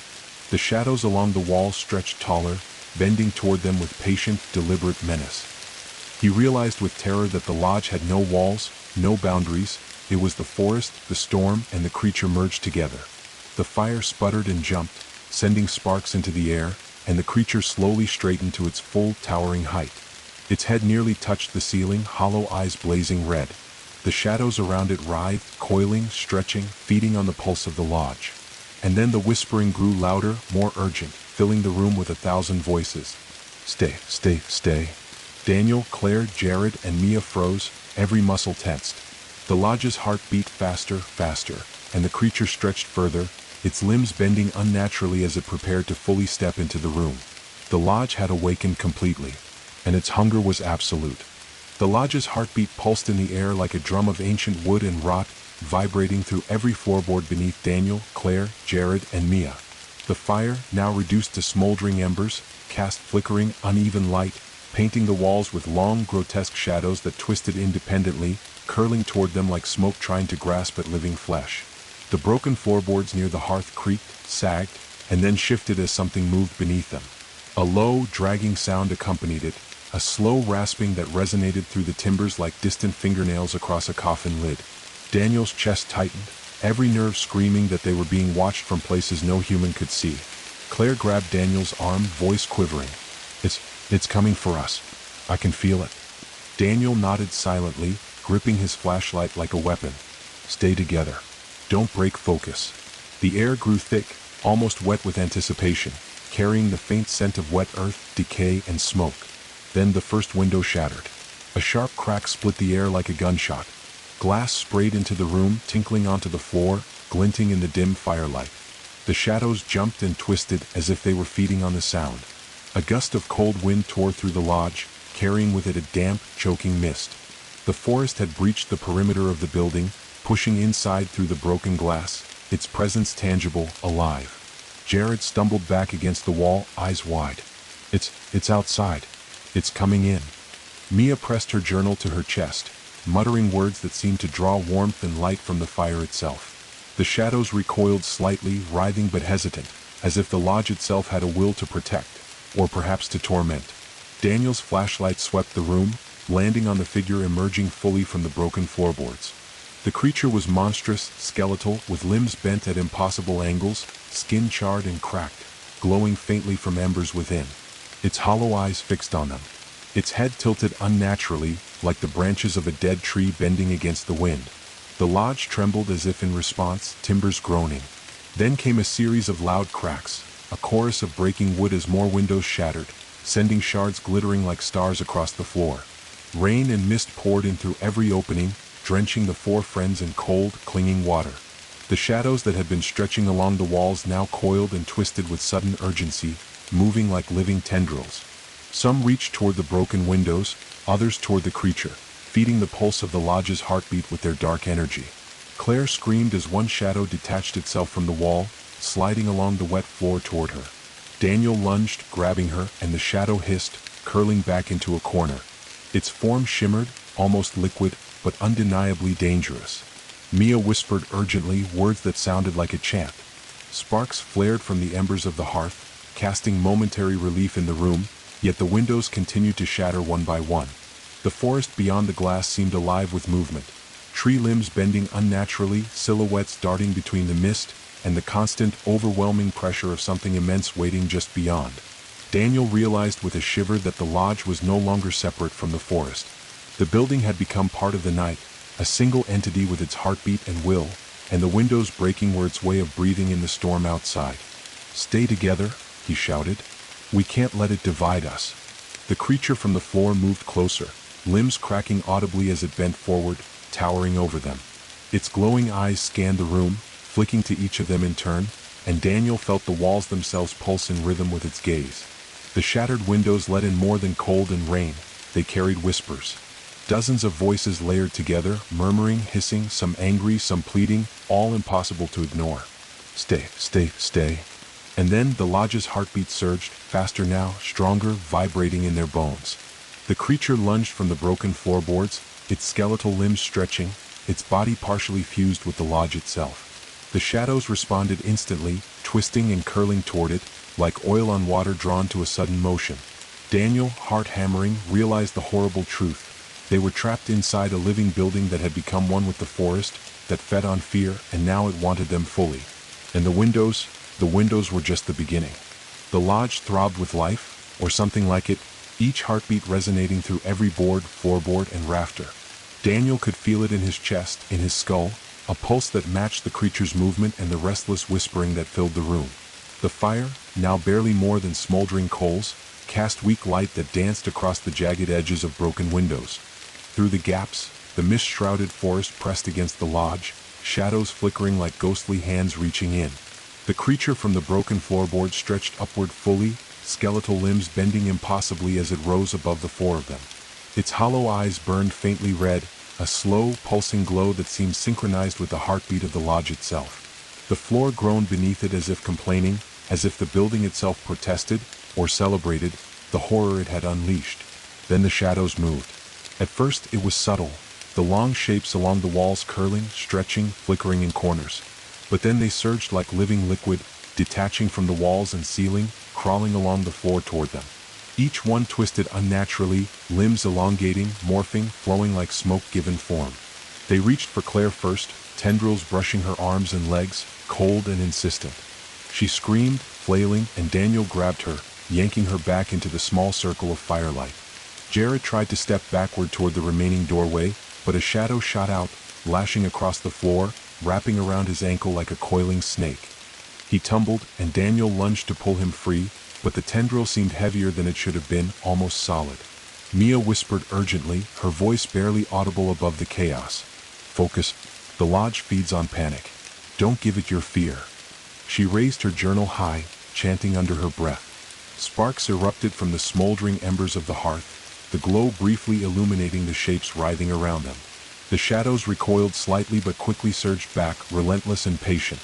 The creature stepped forward fully, its limbs cracking audibly, stretching impossibly as it moved closer. Each step it took seemed to pull the floor beneath it downward slightly, making the lodge groan and shudder. The walls vibrated, and the shadows surged in rhythm with the creature, curling like living smoke to isolate the four of them. Claire screamed again as a shadow lunged at her, solidifying just enough to wrap around her torso. She struggled violently, Daniel gripping her, but he felt the tendril tugging, pulling, intent on dragging her into the darkness. Jared was struggling against another shadow that clung to his leg, cold and unyielding, wrapping around him like chains.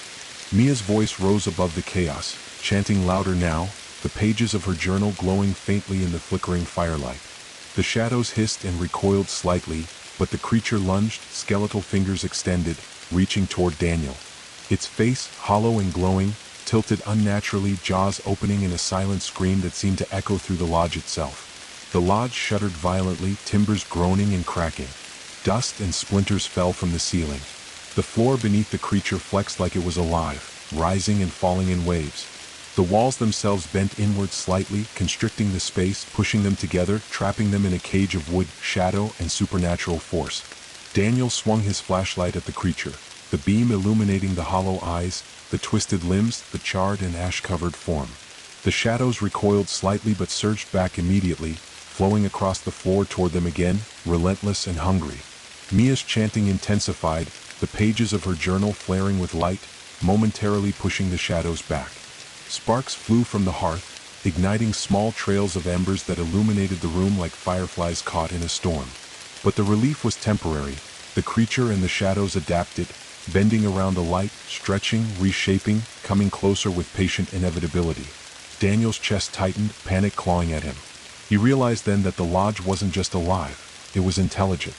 It understood movement, reaction, fear. It was learning. Every failed strike, every scream, every beat of panic only made it stronger, more aware, more relentless. The shadows lunged again, faster this time, coiling and twisting around Claire, Jared, and Daniel simultaneously. The creature advanced toward them in the center of the chaos, skeletal fingers extended, glowing eyes fixed on their terrified faces. The air was thick, oppressive, vibrating with the lodge's pulse, whispering around them in voices layered like echoes. "Stay, stay, stay." And through it all, the forest outside pressed closer, windless and patient, watching the lodge's heartbeat pulse with its own. The four of them were trapped in a cage that breathed, that watched, that hunted. The lodge was fully awake now, and it wanted them. The lodge had become a living nightmare. Its heartbeat reverberated in every board, in every floorboard beneath Daniel, Claire, Jared, and Mia. The shadows that had once lingered in corners now lunged with purpose, coiling and twisting around furniture, walls, and even the ceilings. The broken windows rattled as the misty forest pressed in, but the real danger was inside. The building itself had become a predator, breathing, pulsing, and hunting in synchrony with the creature that had emerged from the floor.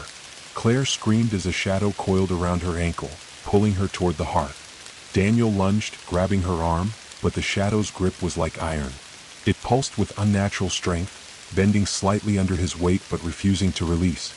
He swung his flashlight at it, the beam cutting through darkness, illuminating the twisting smoke-like form. Sparks from the hearth flared with the movement, but the shadow adapted, flowing around the light as if mocking them.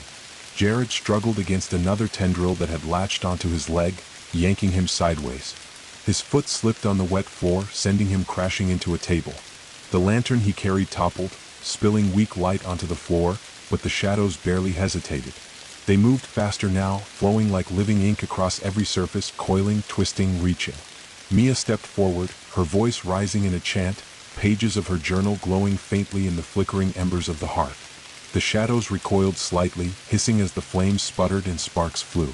"Keep together," she yelled over the cacophony. "Focus on the fire, its heartbeat can't feed on us if we stay in the light." Daniel's eyes tracked the creature from the floor. Its limbs stretched impossibly, skeletal fingers clawing the air. It moved in tandem with the lodge's pulse, bending the floorboards as it advanced. The air around it shimmered with heat and cold, thick with the smell of ash, rot, and wet earth. Its hollow eyes glowed brighter, locking onto them individually, and the shadows surged in tandem, pressing tighter with every heartbeat. The lodge groaned as if reacting to the strain of the attack. Dust and splinters rained from the ceiling as timbers bent, walls flexed inward slightly, compressing the space around the four friends. The floorboards near the hearth creaked violently, threatening to collapse further as the creature lunged, skeletal arms reaching toward them. Daniel shoved Claire back into the small circle of firelight, swinging the flashlight at the creature. Sparks flew and shadows recoiled, but only momentarily. The tendrils lashed out again, twisting around their legs, their arms, even their torsos. The room was now a maelstrom of smoke-like shadows, flashing firelight, and the creaking, groaning heartbeat of the lodge itself. Mia's chanting became louder, urgent, faster, the glow of her journal intensifying. The shadows hissed, recoiling slightly, but the lodge pulsed faster now, reacting to their fear, the chaos, the panic. The creature lunged again, skeletal fingers snapping just inches from Daniel's face. The floor beneath it creaked violently, sending vibrations up Daniel's legs. He realized with terror that the lodge itself was bending, compressing, almost strangling them in its wooden walls, its floorboards, its ceiling. Claire screamed again as a shadow wrapped around her torso, tightening like a constrictor. Daniel grabbed her, pulling with all his strength, but the lodge's pulse seemed to resist, vibrating against him, feeding the shadow's strength. Jared struggled against another tendril, and the floor beneath him flexed, tilting slightly as if the lodge itself wanted to pitch him into the broken hole near the hearth. The whispers returned, louder, layered in countless voices. "Stay, stay, stay." Every syllable vibrated through the walls, through the floor, through their bones. The lodge's heartbeat surged faster. Sparks erupted from the hearth as if the building were exhaling fire, casting flickering light over the twisted, skeletal creature. Its hollow eyes glowed brighter, limbs bent in impossible angles, moving with deliberate, patient malice. Mia shouted over the chaos, "Focus! The lodge is alive, yes, but its pulse can be resisted. Don't fight it alone." She slammed the journal down near the hearth, the glowing pages sending a burst of light into the room. The shadows shrieked, recoiling in flickering movements, but not enough to free them completely. Daniel realized with horror, they were trapped inside a cage that breathed, that pulsed, that adapted, that fed. Every panic, every failed movement, every scream only strengthened it. The lodge had become predator, the shadows were its tendrils, and the creature from the floor was its enforcer. And the windows, now shattered and mist-swept, let the outside forest's silent gaze press against them. Not to attack, yet, but waiting, patient, as if the night itself had sharpened its teeth. The lodge's heartbeat surged again, faster, stronger, closer. And it reached for them fully. The lodge had fully claimed them. Its heartbeat pulsed violently through the walls, the floor, and the ceiling, a deep, resonant thrum that shook Daniel's bones. The air was thick with smoke, wet earth, ash, and the metallic tang of fear itself. Shadows, long and writhing, had detached completely from the walls and ceiling, flowing like living smoke toward Daniel, Claire, Jared, and Mia. Each movement of the lodge seemed to guide them, corralling them toward the center of the room, toward the hearth that barely clung to life. The creature from the broken floorboards loomed over them, its skeletal frame bending in impossible ways. Its hollow eyes glowed red, synchronized with the pulse of the lodge. Every time it moved, the floor groaned and trembled, sending shivers through the four trapped friends. The lodge wasn't just alive, it was conscious, aware, intelligent, and cruelly patient. Claire screamed as a shadow coiled around her wrist, tightening with every pulse of the lodge's heartbeat. Daniel lunged, tearing at it, but the tendrils snapped back like elastic, pulling her closer to the smoldering hearth. Sparks erupted as if the building itself were breathing fire into the room. Jared tried to scramble to the broken doorway, but the floor flexed beneath him, tilting slightly as though the lodge wanted him to stumble. Another shadow lashed at him, wrapping around his leg, cold and unyielding. He fell, sliding across the slick wooden floor, and Daniel grabbed his arm just in time. Mia held her journal high, chanting rapidly. The pages glowed bright, sending pulses of light into the twisting shadows. They shrieked and hissed, recoiling temporarily, but the lodge responded instantly. Its heartbeat quickened, and the walls seemed to bend inward, compressing the space. Dust and splinters rained down from the ceiling as timbers creaked and groaned. The creature lunged again, skeletal fingers snapping inches from Daniel's face. Its limbs twisted in impossible angles, each movement coordinated with the lodge's pulse. The floor beneath it rose and fell like a living thing, almost as if the building were helping the creature strike. Daniel realized, with mounting terror, that the lodge itself was a weapon. Every board, every wall, every floorboard was an extension of the creature, an appendage designed to trap and crush them. The shadows were the tendrils, the creature was the enforcer, and the lodge's heartbeat dictated their fate. Claire screamed again, struggling against the shadow wrapped around her torso. Daniel tugged with all his strength, but the lodge seemed to resist, vibrating against him, feeding the shadow's strength. Jared struggled to free himself from another tendril, and the floor flexed again, threatening to pitch him toward the broken hole near the hearth. The whispers returned, louder this time, layered in countless voices.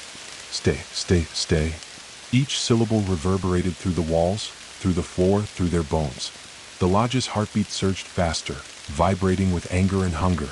Sparks erupted from the hearth as if the building were exhaling fire, casting flickering light over the skeletal creature. Its hollow eyes burned brighter, limbs bending unnaturally as it moved with deliberate malice. Mia's voice rose above the chaos, chanting louder, the glow from her journal intensifying. The shadows recoiled slightly, writhing back in flickering movements, but the relief was temporary. The lodge's pulse quickened again, compressing the room like a tightening cage, each heartbeat driving the four closer together and closer to the creature's grasp. Daniel's mind raced. They were trapped in a living, thinking building, surrounded by shadows that fed on fear, while a skeletal monstrosity enforced the lodge's will. Every instinct screamed to fight, to flee, but there was nowhere to go. The lodge had them, had learned them, and would not release them until it had fully fed. Outside, the forest waited silently. The broken windows allowed the mist and night to press close, watching, patient. Not to attack, yet, but waiting. It had ceded the first strike to the lodge to see how the prey would react, to let the building teach them terror. And as the lodge's heartbeat surged again, Daniel realized that what came next would not just be an attack. It would be a reckoning. The building, the creature, and the shadows, all of it, was coming for them fully. The lodge had stopped being a building. It was alive, breathing, and it was hunting. Every heartbeat resonated in the air, through the floor, and inside Daniel, Claire, Jared, and Mia like the pulse of a predator. Shadows now moved with purpose, separating from walls and ceiling to strike like serpents, slithering across the wet, splintered floor toward them. The smell of damp earth, charred wood, and smoke mixed with the metallic tang of fear itself, filling the room in a choking fog. Claire shrieked as a shadow coiled around her waist, pulling her forward toward the broken hearth. Daniel lunged, wrapping his arms around her, struggling against the twisting tendril that burned cold against his skin. Sparks leapt from the hearth in response to the movement, and the shadows recoiled briefly, only to surge again with renewed force. Jared scrambled backward, slipping on the wet floor. A long tendril of shadow lashed at him, wrapping around his ankle and yanking him down. He slammed against the jagged edge of a broken table, groaning as the shadow tightened. Daniel barely managed to catch him, his muscles straining against the unnatural weight and strength of the darkness. Mia's voice rose in frantic chanting, the pages of her journal glowing as she slammed them down onto the hearth. Light flared, pushing the shadows back slightly, but the effect was temporary. The lodge responded immediately. The timbers groaned, floorboards flexing and sagging, walls bending inward slightly, compressing the space around them. Dust rained from the ceiling, and the heartbeat of the lodge surged faster, syncing with the creature's skeletal movements from the broken floor. The creature advanced fully now, towering above them. Its limbs bent at impossible angles, skeletal fingers extended, the hollow red glow of its eyes flickering like embers. Every step it took made the floor tremble and shudder, forcing the four friends to hold their ground. Its jaw opened wide, revealing darkness within, and a hiss echoed, like metal scraping stone, vibrating through the lodge itself. Daniel swung his flashlight at it, the beam slicing through the darkness. Sparks flew from the hearth, illuminating the creature briefly, but the shadows reacted instantly. They surged toward him, wrapping around his legs, crawling up his arms, striking with precision. The lodge groaned with each pulse, as if enjoying the torment, bending its walls and floorboards to drive them into submission. Claire struggled violently, trying to pry the shadow from her torso, but it was unyielding. The lodge flexed beneath her, forcing her closer to the creature's advancing limbs. Jared fought to free his leg from the shadow's grip, the floorboards buckling slightly under the strain. Mia's chanting intensified, faster now, almost desperate. The glow of her journal flared brighter, igniting sparks in the hearth that cast fleeting relief across the room. The shadows recoiled slightly, hissing and twisting as though in pain, but the lodge's pulse quickened, reinforcing them, bending the room inward, shrinking the space like a constricting cage. Daniel realized with cold clarity that they were completely trapped. The lodge had learned them, it anticipated every move, every reaction, every moment of hesitation. The shadows were extensions of its will. The creature enforced it. Every heartbeat, every tremor, every crack of splintering would brought them closer to its intent, to consume their fear fully before delivering something worse. Claire screamed as another shadow wrapped around her arms, pulling her toward the hearth. Daniel lunged, tearing at it, but the lodge flexed beneath him, the floor rising in waves like a living thing, forcing them back into the center of the room. Sparks erupted from the hearth again as if the lodge exhaled fire through the wood itself. The whispers returned, louder and more insistent than ever. Stay, stay, stay. Each syllable reverberated through the walls, floor, and ceiling, vibrating through their bones. The lodge's heartbeat surged, faster, stronger, a rhythm of predation that synchronized with the skeletal creature's movements and the twisting shadows that coiled, struck, and constricted with terrifying intelligence. Daniel looked at the four of them, Claire, Jared, Mia, and himself, trapped in a living, breathing nightmare. There was nowhere to flee. No walls could contain them because the walls themselves were alive and the lodge wanted them fully. And with a violent groan that shook every rafter, the lodge moved as one. The shadows struck, the creature lunged, and the room contracted around them. The attack had begun. The room had become a trap forged from wood, shadow, and fear. The lodge's heartbeat pounded through every floorboard beneath Daniel, Claire, Jared, and Mia, each pulse like a hammer driving them toward the hearth. The shadows surged with renewed ferocity, wrapping around limbs, torsos, and necks. Each tendril was cold, unyielding, pulsating with a life of its own. Claire screamed as a shadow coiled around her shoulders, squeezing with supernatural strength. Daniel lunged, wrenching at it with every ounce of energy, but the tendril tightened in response as if feeding on their struggle. Sparks erupted from the hearth, illuminating the room with brief bursts of light that revealed the skeletal creature now fully upright.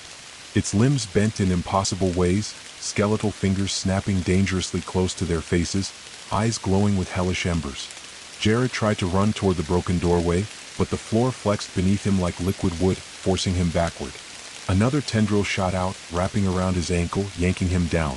The floorboards groaned violently, bowing in the creature's direction, compressing their space, forcing them closer to the heart of the lodge. Mia slammed her glowing journal against the embers in the hearth, chanting rapidly. Sparks flared and the shadows shrieked, recoiling momentarily. But the lodge responded instantly, flexing walls and ceiling inward like a constricting cage. Dust and splinters rained from the rafters.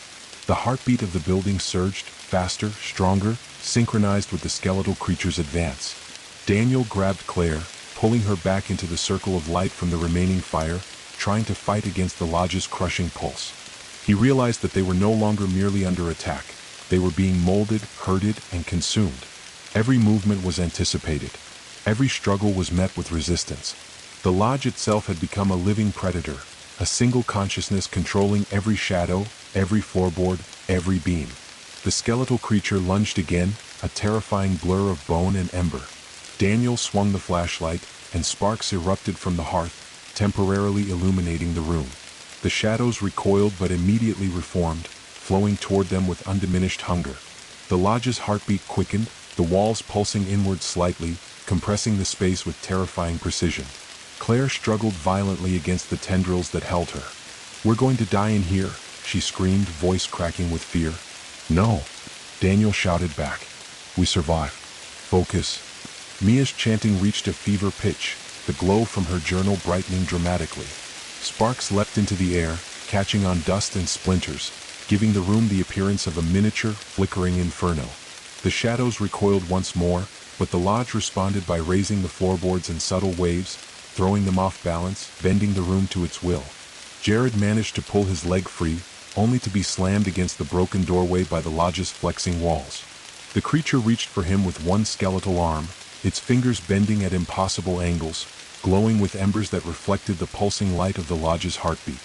Daniel realized then, with cold clarity, the terrifying truth. They were trapped inside a living, intelligent entity. The lodge was the predator, the creature its enforcer, and the shadows its instruments of torture. Every tremor, every crack of wood, every pulse was a calculated move, a strike meant to crush their bodies and their minds. Outside, the misty forest pressed silently against the shattered windows, watching patiently. The night had ceded the first assault to the lodge, letting the building itself teach terror, to bend its prey, to break them before anything else touched them. And now, the lodge's heartbeat surged again, faster, stronger, the shadows coiling tighter, the creature lunging closer, and the walls bending inward as if to crush them all in one synchronized, living assault. The attack had become absolute. The lodge was no longer just alive. It was hunting. It was killing. It was coming for them fully.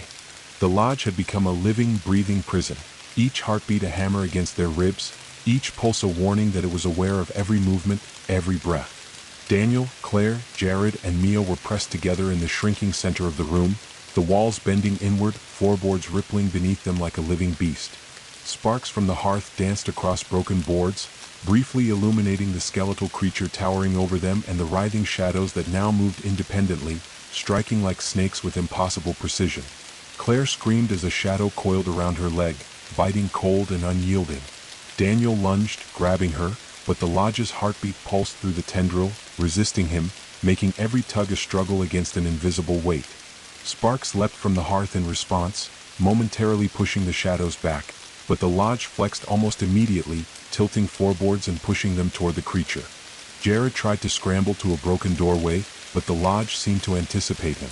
The floor shifted beneath him like liquid wood, slanting and snapping, and a shadow shot out, wrapping around his wrist and yanking him back violently. He slammed against the wet floor, breath knocked out of him, and the skeletal creature advanced, limbs bending unnaturally, eyes burning like embers, fingers cracking with intent to strike. Mia's chanting grew frantic. She slammed her glowing journal onto the hearth, the light bursting outward in a pulse that momentarily lit the entire room. Shadows recoiled, writhing and screeching, but the lodge responded instantly. Walls bent further inward, ceiling beams groaned, and the floor undulated beneath them. The lodge was alive, aware, and relentless. Daniel realized with a sickening clarity that this was no ordinary predator. The lodge anticipated their movements, used their panic, and amplified it.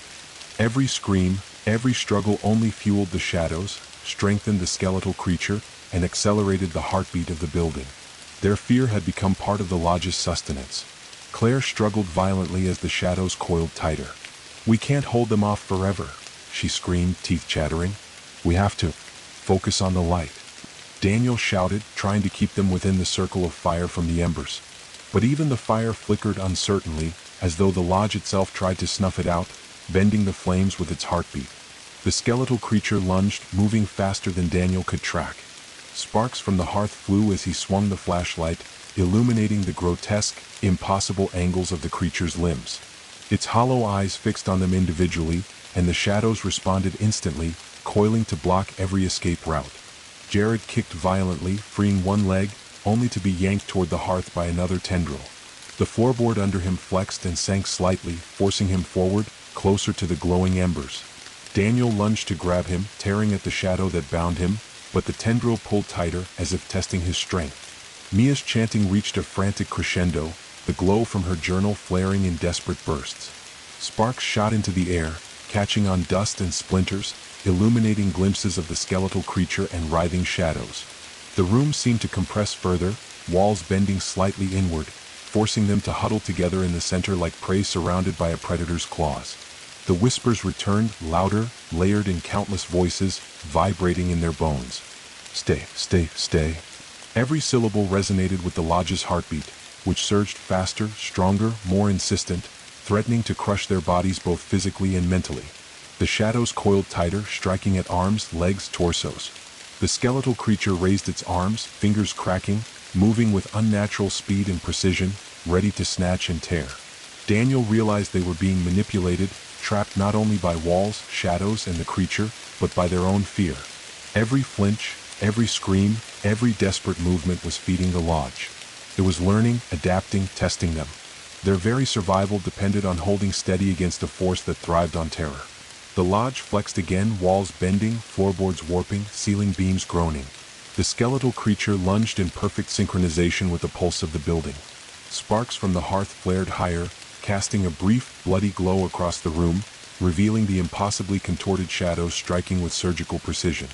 And in that moment, Daniel knew with icy certainty, they were in the heart of a predator that could see, hear, feel, and punish every beat of their hearts.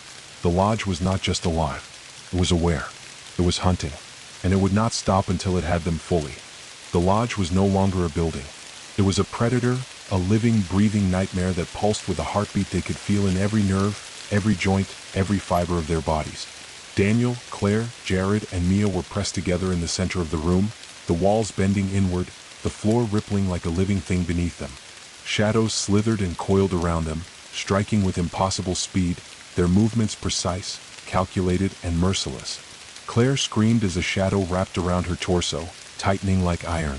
Daniel yanked violently, but the tendril pulsed with the lodge's heartbeat, resisting him. Sparks from the hearth flared in response, illuminating the skeletal creature fully upright now, towering above them. Its hollow eyes glowed red, limbs bending at impossible angles, moving with predatory precision. Jared tried to scramble toward the broken doorway, but the lodge anticipated him. Floorboards shifted, tilting and flexing, and a shadow lashed out, coiling around his ankle, yanking him backward.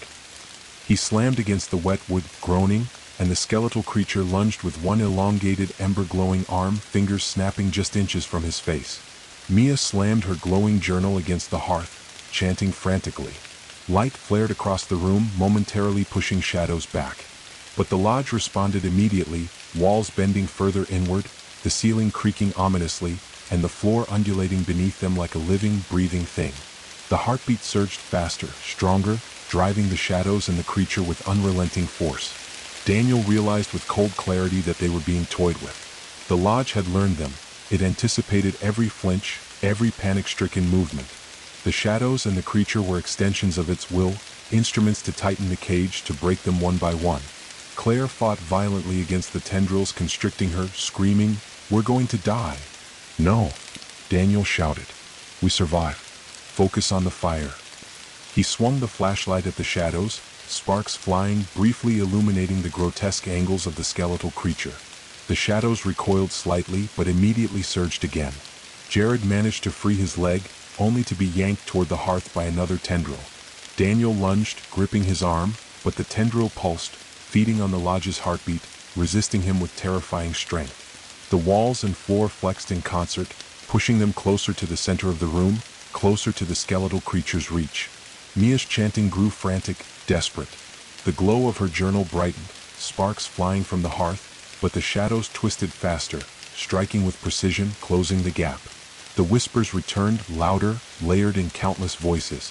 "Stay, stay, stay." Each syllable reverberated through their bones, in sync with the lodge's heartbeat, faster now, stronger, a rhythm of predation. Every pulse compressed the space further. The shadows coiled tighter, striking at arms, legs, torsos, relentless. The skeletal creature lunged with terrifying speed, coordinated perfectly with the lodge's pulse and the strike of the shadows. Daniel's mind raced.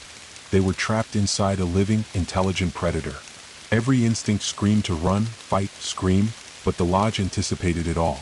Their fear only made it stronger, feeding its will, sharpening its attacks. The lodge flexed again, walls bending, floorboards warping, ceiling beams groaning. The skeletal creature lunged in perfect synchronization with the pulse. Sparks erupted, shadows shrieked, and the room seemed to compress further, a tightening cage around them. Daniel realized with chilling certainty that they were in the heart of a predator that could see, hear, feel, and punish every heartbeat. The lodge was not just alive. It was aware. It was hunting. And it would not stop until it had them completely. The walls pressed closer. The shadows struck faster. The creature advanced relentlessly. And there was no escape. The room had become a living trap, its walls bending, its floors rippling, the ceiling groaning like a dying beast. Daniel, Claire, Jared, and Mia were pressed into the shrinking center, their movements dictated by the lodge's relentless pulse. Shadows slithered along the floor, coiled around beams, and darted from wall to wall, striking with uncanny precision. Each tendril was alive, cold, and unyielding, pulsing in perfect rhythm with the heartbeat of the building itself. Claire screamed as a shadow wrapped around her torso and arms, tightening like iron chains. Daniel tugged violently, yanking her back toward the center of the weak hearthlight, but the tendril resisted, pulsating with a strength that wasn't natural. Sparks erupted from the embers, briefly illuminating the skeletal creature now fully upright and towering above them. Its limbs twisted at impossible angles, each movement synchronized with the pulse of the lodge. Hollow eyes glowed with ember-red intensity, burning through the smoky gloom. Jared scrambled toward a broken window, desperate for escape, but the lodge anticipated him. Floorboards tilted beneath his feet, forcing him off balance, and a shadow lashed out from the corner, wrapping around his ankle and yanking him backward violently. He crashed against a splintered table, breath knocked out of him, while the skeletal creature lunged closer, one elongated arm snapping forward with fingers bending unnaturally, the tips glowing like smoldering coals. Mia's chanting grew frantic, her glowing journal slamming against the hearth. Light flared across the room in desperate bursts, sending the shadows recoiling briefly. But the lodge reacted instantly. The walls bent inward, compressing the space like a living vice. Floorboards flexed under their weight, warping to guide them toward the center. Dust and splinters rained from the ceiling as the heartbeat surged faster, stronger, commanding the shadows and the skeletal creature with terrifying precision. Daniel realized with freezing clarity, they were not merely under attack.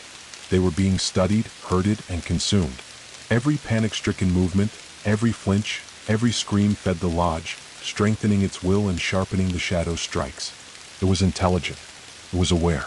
It was hunting. Claire writhed violently against the constricting shadow. "We can't fight this," she screamed. "Yes, we can." Daniel yelled, swinging the flashlight, sparks flying from the hearth. The shadows shrieked and recoiled momentarily, but the lodge flexed again, bending walls and floorboards, driving them back toward the skeletal creature. Jared kicked violently, freeing one leg, only to be yanked toward the center by another tendril. Daniel grabbed him just in time, but the tendril pulsed, resisting, feeding on their fear. The walls and floor pressed tighter, compressing their space like a vice, forcing them into the skeletal creature's grasp. Mia's voice rose to a frantic crescendo, pages glowing, sparks shooting into the smoky air. The shadows hissed, recoiling briefly, but the lodge's heartbeat surged, accelerating the creature's movements and guiding the shadow's strikes. The whispers returned, louder and more insistent, vibrating through their bones. "Stay, stay, stay." Every pulse synchronized with the lodge's heartbeat, compressing their bodies physically and mentally. The shadows coiled tighter, striking with ruthless precision. The skeletal creature lunged, its movements a terrifying blur, coordinated perfectly with the lodge's pulse and the shadow's strikes. Daniel knew with icy certainty that they were in the heart of a living predator. A predator that could see, hear, anticipate, and punish every heartbeat, every breath. The lodge was not just alive. It was aware. It was hunting. And it would not release them until it had claimed them fully.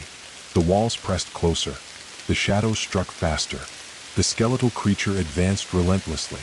And still, the lodge's heartbeat surged, stronger, faster, merciless. There was no escape, no mercy. Only the tightening grip of the lodge, alive, aware, and hungry. The lodge was no longer a place. It was a living, conscious predator, and it had them trapped at its center. The walls bent inward, floorboards flexed beneath their weight, and the ceiling groaned as if taking a deep, hungry breath. Every heartbeat reverberated through Daniel, Claire, Jared, and Mia like a hammer pounding into their bones. Shadows slithered along the warped floor, lunged from walls, and reached down from the ceiling.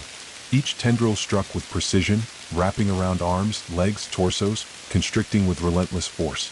Claire screamed as a shadow coiled around her waist, squeezing like iron.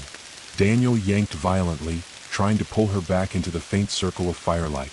Sparks erupted from the smoldering hearth, illuminating the skeletal creature fully now, towering above them. Its limbs twisted at impossible angles, fingers extended, glowing like embers in the dim, smoky light. Each movement was synchronized with the lodge's pulsing heartbeat, a terrifying rhythm that pushed and constricted their small circle of safety. Jared scrambled toward a shattered window, desperate to flee, but the lodge anticipated him. The floorboards tilted and flexed, throwing him off balance, and a shadow lunged from the corner, wrapping around his ankle and yanking him back violently. He slammed into a splintered table, gasping for air, while the skeletal creature lunged closer, one arm bending unnaturally, snapping toward him with ember-hot fingers. Mia's chanting grew frantic, pages of her glowing journal slamming repeatedly against the hearth. Light burst outward, momentarily pushing the shadows back, but the lodge reacted instantly. The walls flexed further inward, ceiling beams groaned, floorboards undulated, guiding them toward the center like prey driven into the jaws of a predator. Dust and splinters rained down, sparks from the hearth flickering across the room like fireflies caught in a storm. Daniel realized with horrifying clarity, they were being hunted not just by the skeletal creature or the shadows, but by the lodge itself. Every panic-filled movement, every scream, every flinch fed it, sharpened its intent. The lodge anticipated, adapted, and exploited their fear with cruel precision. Claire struggled violently against the constricting shadows. "It's too strong. We can't hold them off," she screamed, voice raw with terror. "Yes, we can," Daniel shouted, swinging the flashlight. Sparks flew, illuminating the skeletal creature and writhing shadows. They recoiled briefly, but the lodge flexed again, bending walls and floors, pushing them closer to the skeletal monstrosity. Jared kicked violently, freeing one leg, only to be yanked toward the hearth by another tendril. Daniel lunged, gripping his arm, but the shadow pulsed in rhythm with the lodge, resisting his efforts. The floor flexed beneath them, pushing them inexorably toward the center.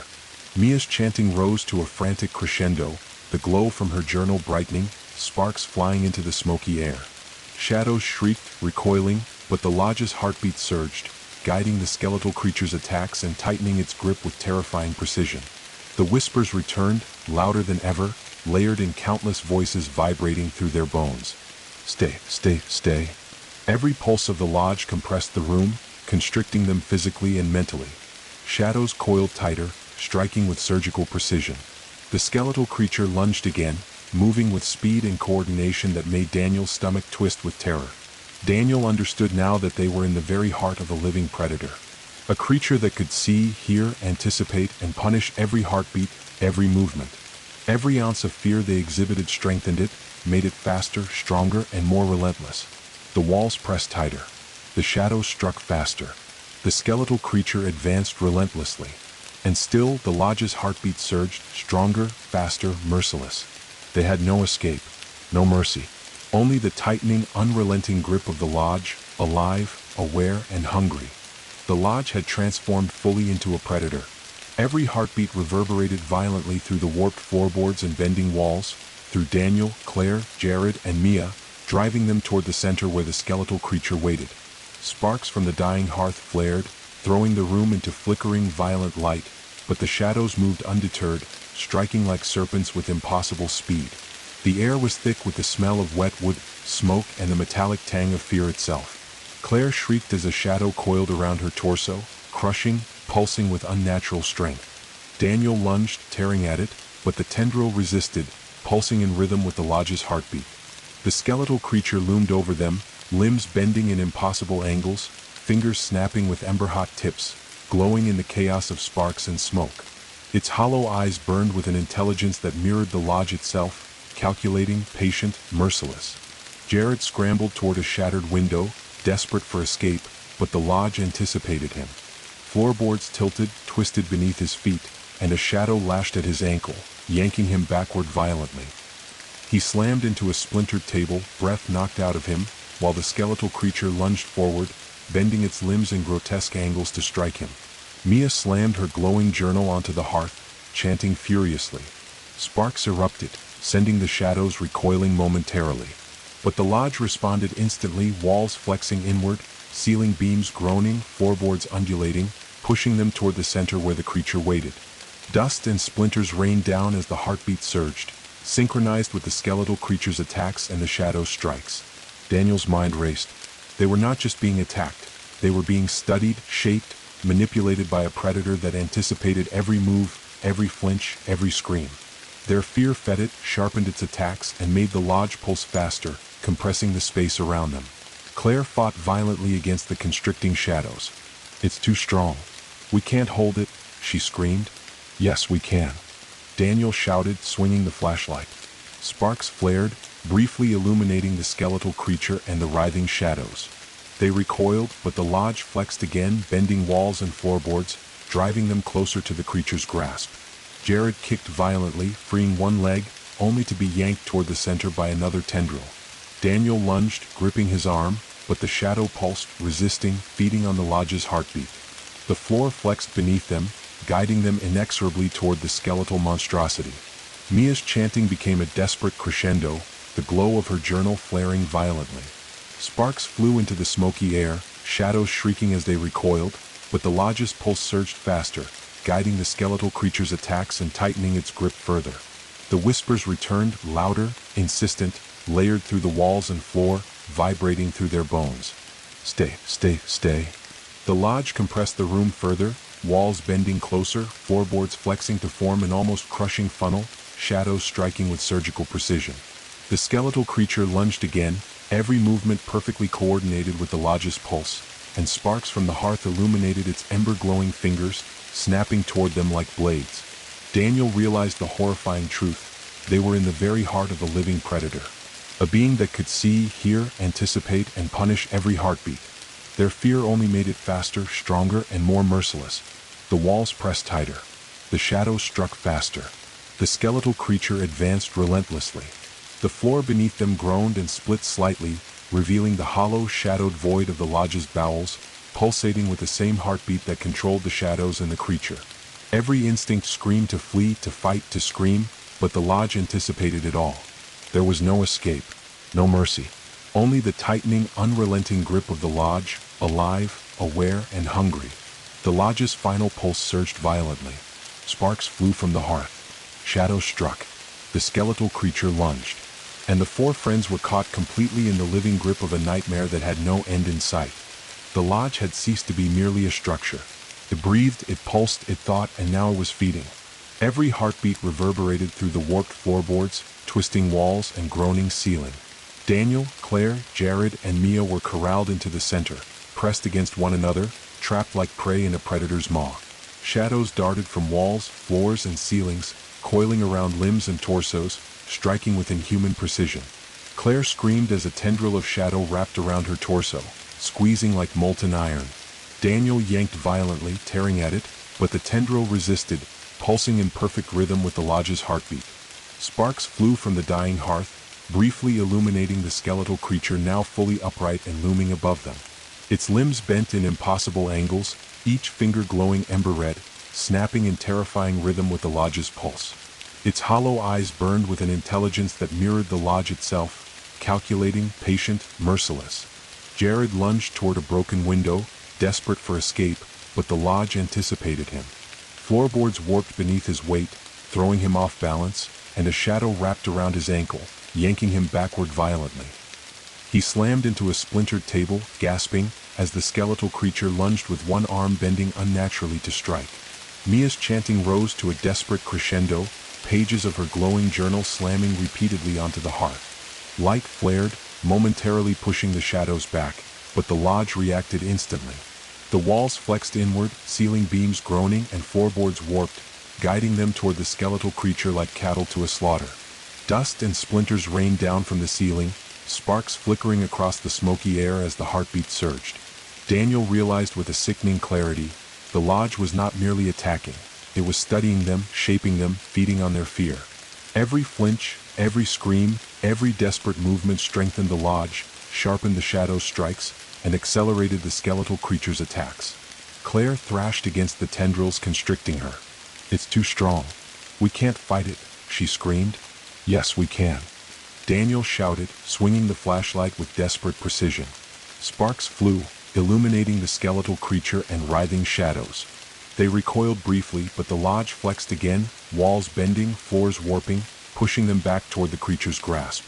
Jared kicked violently, freeing one leg, only to be yanked toward the center by another tendril. Daniel lunged, gripping his arm, but the shadow pulsed with the lodge's heartbeat, resisting. Floorboards beneath them rippled like living wood, corralling them closer to the skeletal creature. Mia's chanting intensified, her voice cracking, journal glowing fiercely. Sparks flew, shadows shrieked, recoiling for a fraction of a second, but the lodge's pulse surged faster, guiding the skeletal creature's attacks, tightening its grip with terrifying precision. The whispers returned, louder and more insistent, vibrating through bones. "Stay, stay, stay." Every pulse synchronized with the lodge's heartbeat, compressing their bodies physically and mentally. Shadows coiled tighter, striking with surgical accuracy. The skeletal creature lunged with unrelenting speed, its movements perfectly coordinated with the lodge's pulse. Sparks from the hearth illuminated its ember-glowing fingers, snapping like deadly blades mere inches from their faces. Daniel understood the horrifying truth. They were trapped in the heart of a living predator. One that could see, hear, anticipate, and punish every heartbeat. Their fear fed it, made it faster, stronger, more merciless. The walls pressed tighter. The shadows struck faster. The skeletal creature advanced relentlessly. And the floor beneath them groaned and split, revealing the hollow, pulsating bowels of the lodge, alive, watching, hungry. There was no escape, no mercy. Only the tightening, unrelenting grip of the lodge, alive, aware, and devouring. The lodge's heartbeat surged violently, sparks flew, shadows struck, and the skeletal creature lunged. The nightmare had fully awakened.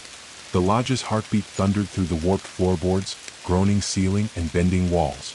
Daniel, Claire, Jared, and Mia were pressed together in the center, trapped in a tightening cage of living wood and shadow. Every pulse was a hammer against their chests, each beat forcing them closer to the skeletal creature that loomed above them, limbs bent at impossible angles, fingers glowing with ember-red fury. Shadows slithered, coiled, and struck with terrifying intelligence, striking at every limb, every inch of exposed flesh. Claire screamed as a tendril wrapped around her torso, squeezing tighter with each pulse. Daniel yanked violently, dragging her toward the small circle of firelight from the dying hearth, but the tendril pulsed in perfect rhythm with the lodge, resisting him. Sparks shot from the hearth, briefly illuminating the skeletal creature. Its hollow eyes burned with an unnatural intelligence, and every motion of its limbs was synchronized with the building itself. Jared lunged for the broken window, desperate for escape, but the floor tilted beneath him like liquid wood. A shadow lashed at his ankle, yanking him back violently.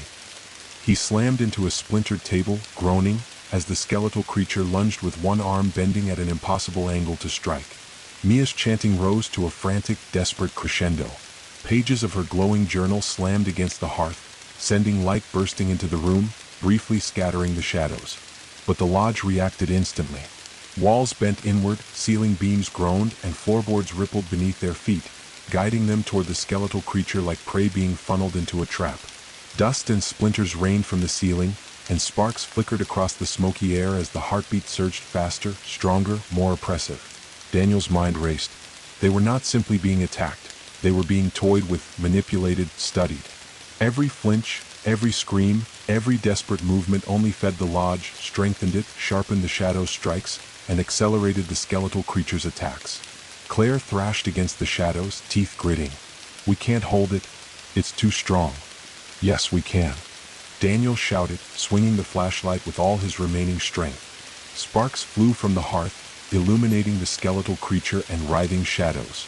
They recoiled, only to surge back immediately as the lodge flexed again, bending walls and floorboards, pushing them back toward the creature's grasp.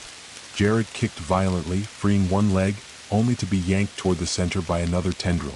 Daniel lunged, gripping his arm, but the shadow pulsed with the lodge's heartbeat, resisting him. Floorboards rippled beneath them, corralling them toward the skeletal creature like prey in a funnel. Mia's chanting reached a piercing crescendo. The journal's glow flared violently, sparks shooting into the smoky air.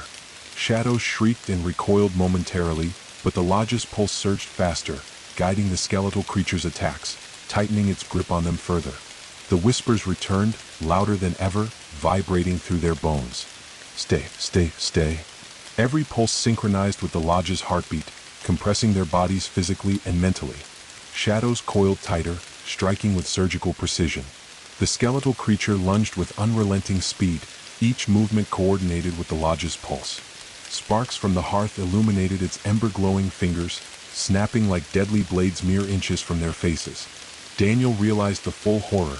They were trapped in the heart of a living predator. One that could see, hear, anticipate, and punish every heartbeat. Their fear fed it, made it faster, stronger, more merciless. The walls pressed tighter. The shadows struck faster.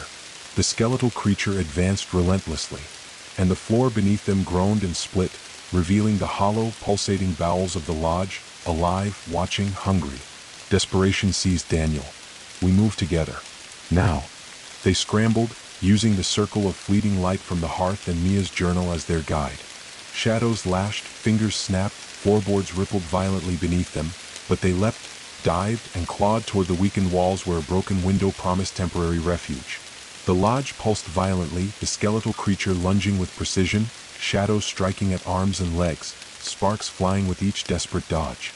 The four were nearly crushed together in the center, the heartbeat of the building hammering through their bodies, their fear feeding it, making it stronger, faster, more lethal. Daniel felt the air vibrate with the lodge's pulse, felt the shadows coil tighter, felt the skeletal creature loom impossibly close, yet somehow they moved. They clung to the firelight, to the flares from the journal, to one another, desperate to survive. The lodge roared with a pulse that rattled the floorboards and ceiling beams.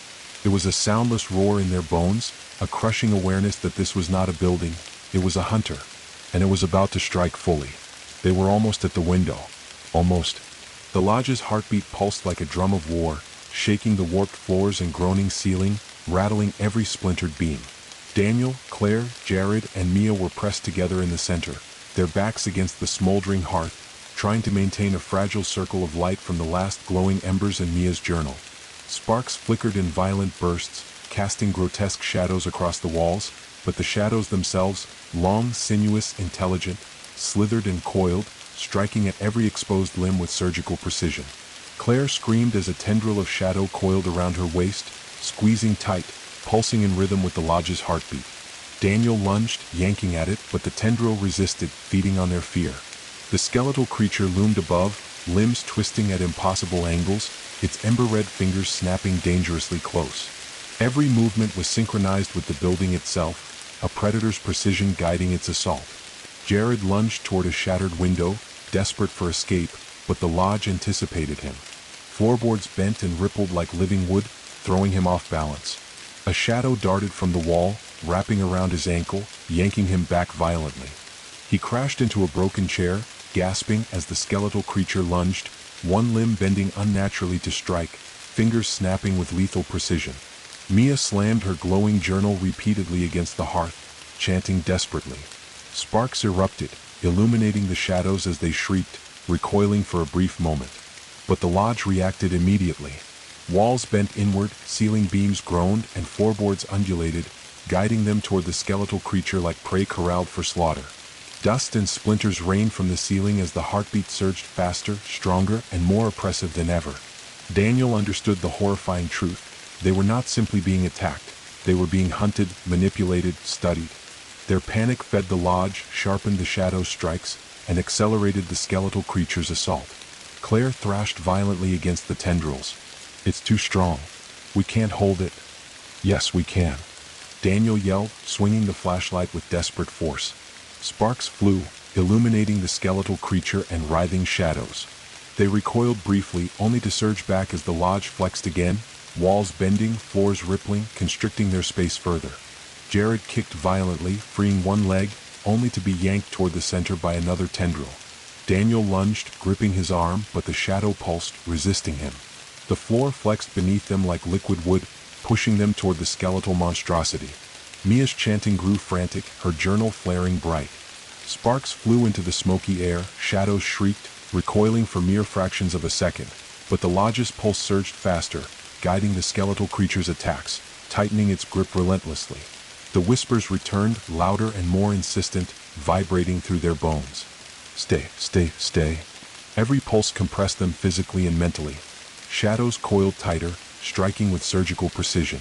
The skeletal creature lunged again, its movements coordinated perfectly with the lodge's heartbeat. Sparks from the hearth illuminated its ember-glowing fingers, snapping like lethal blades inches from their faces. Daniel realized fully they were trapped inside a living predator. One that could see, hear, anticipate, and punish every heartbeat. Their fear only made it stronger, faster, more merciless. The walls pressed tighter. The shadows struck faster. The skeletal creature advanced relentlessly. And then the floor beneath them groaned and split, revealing the hollow, pulsating bowels of the lodge, alive and hungry. Splintered wood shifted, forming jagged openings, threatening to swallow them whole. Desperation clawed at Daniel. We move together. Now. They scrambled, clinging to the fleeting light of embers and the glow from Mia's journal, dodging the coiling shadows, leaping across splitting floorboards and clawing toward the broken window. The skeletal creature lunged from multiple angles, shadows striking at arms, legs, and torsos. Sparks flew, splinters rained down, and the lodge pulsed violently with a soundless roar in their bones. The lodge was breaking, splitting, feeding, hunting. And yet, somehow they were still moving, scraping toward the window, toward the outside, toward survival, as the building itself tried to crush, cut, and devour them in one synchronized, living assault. The nightmare had grown fully, irreversibly alive, aware, and ravenous. The lodge was no longer merely a building, it was a living, conscious predator, and now it was fracturing under the strain of its own hunger. Every heartbeat reverberated violently through the warped floorboards, twisted walls, and groaning ceiling. Daniel, Claire, Jared, and Mia were pressed together, battered and bruised, their backs against the smoldering hearth, desperately clinging to the fragile circle of light from the dying embers in Mia's glowing journal. Shadows darted from walls, floors, and ceilings, striking at exposed limbs with inhuman speed and precision, their movements guided by a terrifying intelligence. Claire screamed as a shadow coiled around her waist, squeezing tighter with each pulse of the lodge. Daniel tore at it, dragging her into the faint circle of firelight, but the tendril pulsed with the lodge's heartbeat, resisting. The skeletal creature loomed above them, limbs twisting at impossible angles, ember-red fingers snapping dangerously close. Its hollow eyes burned with intelligence, synchronized with the building's pulse. Jared lunged for a broken window, desperate for escape, but the floor beneath him rippled and tilted violently, throwing him off balance. A shadow darted from the wall, wrapping around his ankle and yanking him backward. He crashed into a splintered table, gasping for breath as the skeletal creature lunged forward, one limb bending unnaturally to strike, fingers snapping like ember-hot blades. Mia's chanting reached a frantic crescendo, pages of her glowing journal slamming against the hearth. Light flared, briefly pushing the shadows back. But the lodge reacted instantly. Walls bent inward, ceiling beams groaned, floorboards warped and undulated, corralling them toward the skeletal creature like prey. Dust and splinters rained down, sparks flickering across the smoky air as the heartbeat surged, faster, stronger, merciless. Daniel's mind raced. They were being toyed with, manipulated, and studied. Every flinch, every scream, every desperate movement fed the lodge, sharpened the shadow's strikes, and accelerated the skeletal creature's attacks. Claire thrashed violently against the shadows. It's too strong. We can't hold it. Yes, we can. Daniel shouted, swinging the flashlight with desperate force. Sparks flew, illuminating the skeletal creature and writhing shadows. They recoiled briefly, only to surge back as the lodge flexed again, walls bending, floors rippling, constricting their space further. Jared kicked violently, freeing one leg, only to be yanked toward the center by another tendril. Daniel lunged, gripping his arm, but the shadow pulsed with the lodge's heartbeat, resisting. Floorboards rippled beneath them, corralling them toward the skeletal monstrosity. Mia's chanting intensified, journal flaring brightly. Sparks flew into the smoky air, shadows shrieked, recoiling briefly, but the lodge's pulse surged faster, guiding the skeletal creature's attacks, tightening its grip. The whispers returned, louder, vibrating through bones. Stay, stay, stay.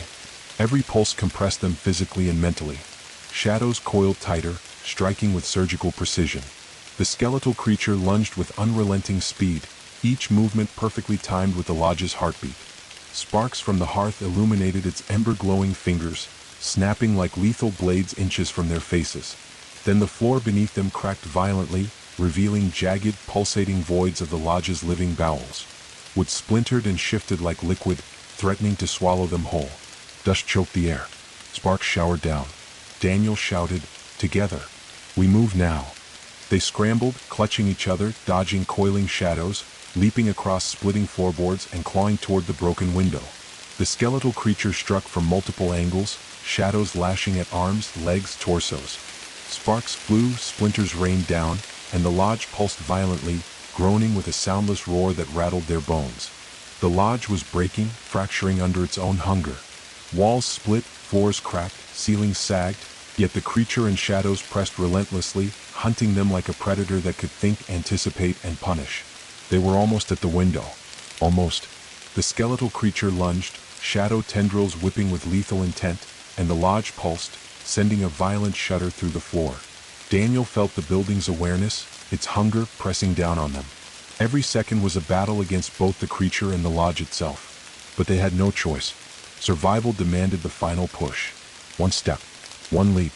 One desperate motion could mean the difference between being devoured or escaping into the storm outside. The lodge roared, its pulse surging, walls cracking, shadows snapping, the skeletal creature lunging, and the four friends launched themselves toward the shattered window, the nightmare pursuing them with every heartbeat.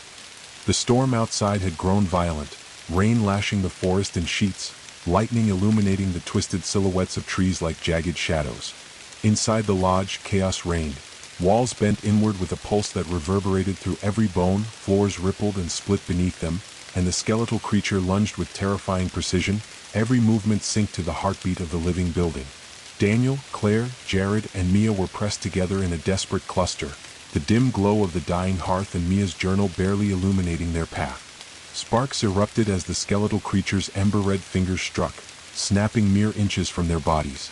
Shadows slithered and struck from every direction, coiling around limbs and torsos, pulling, constricting, and feeding on their fear.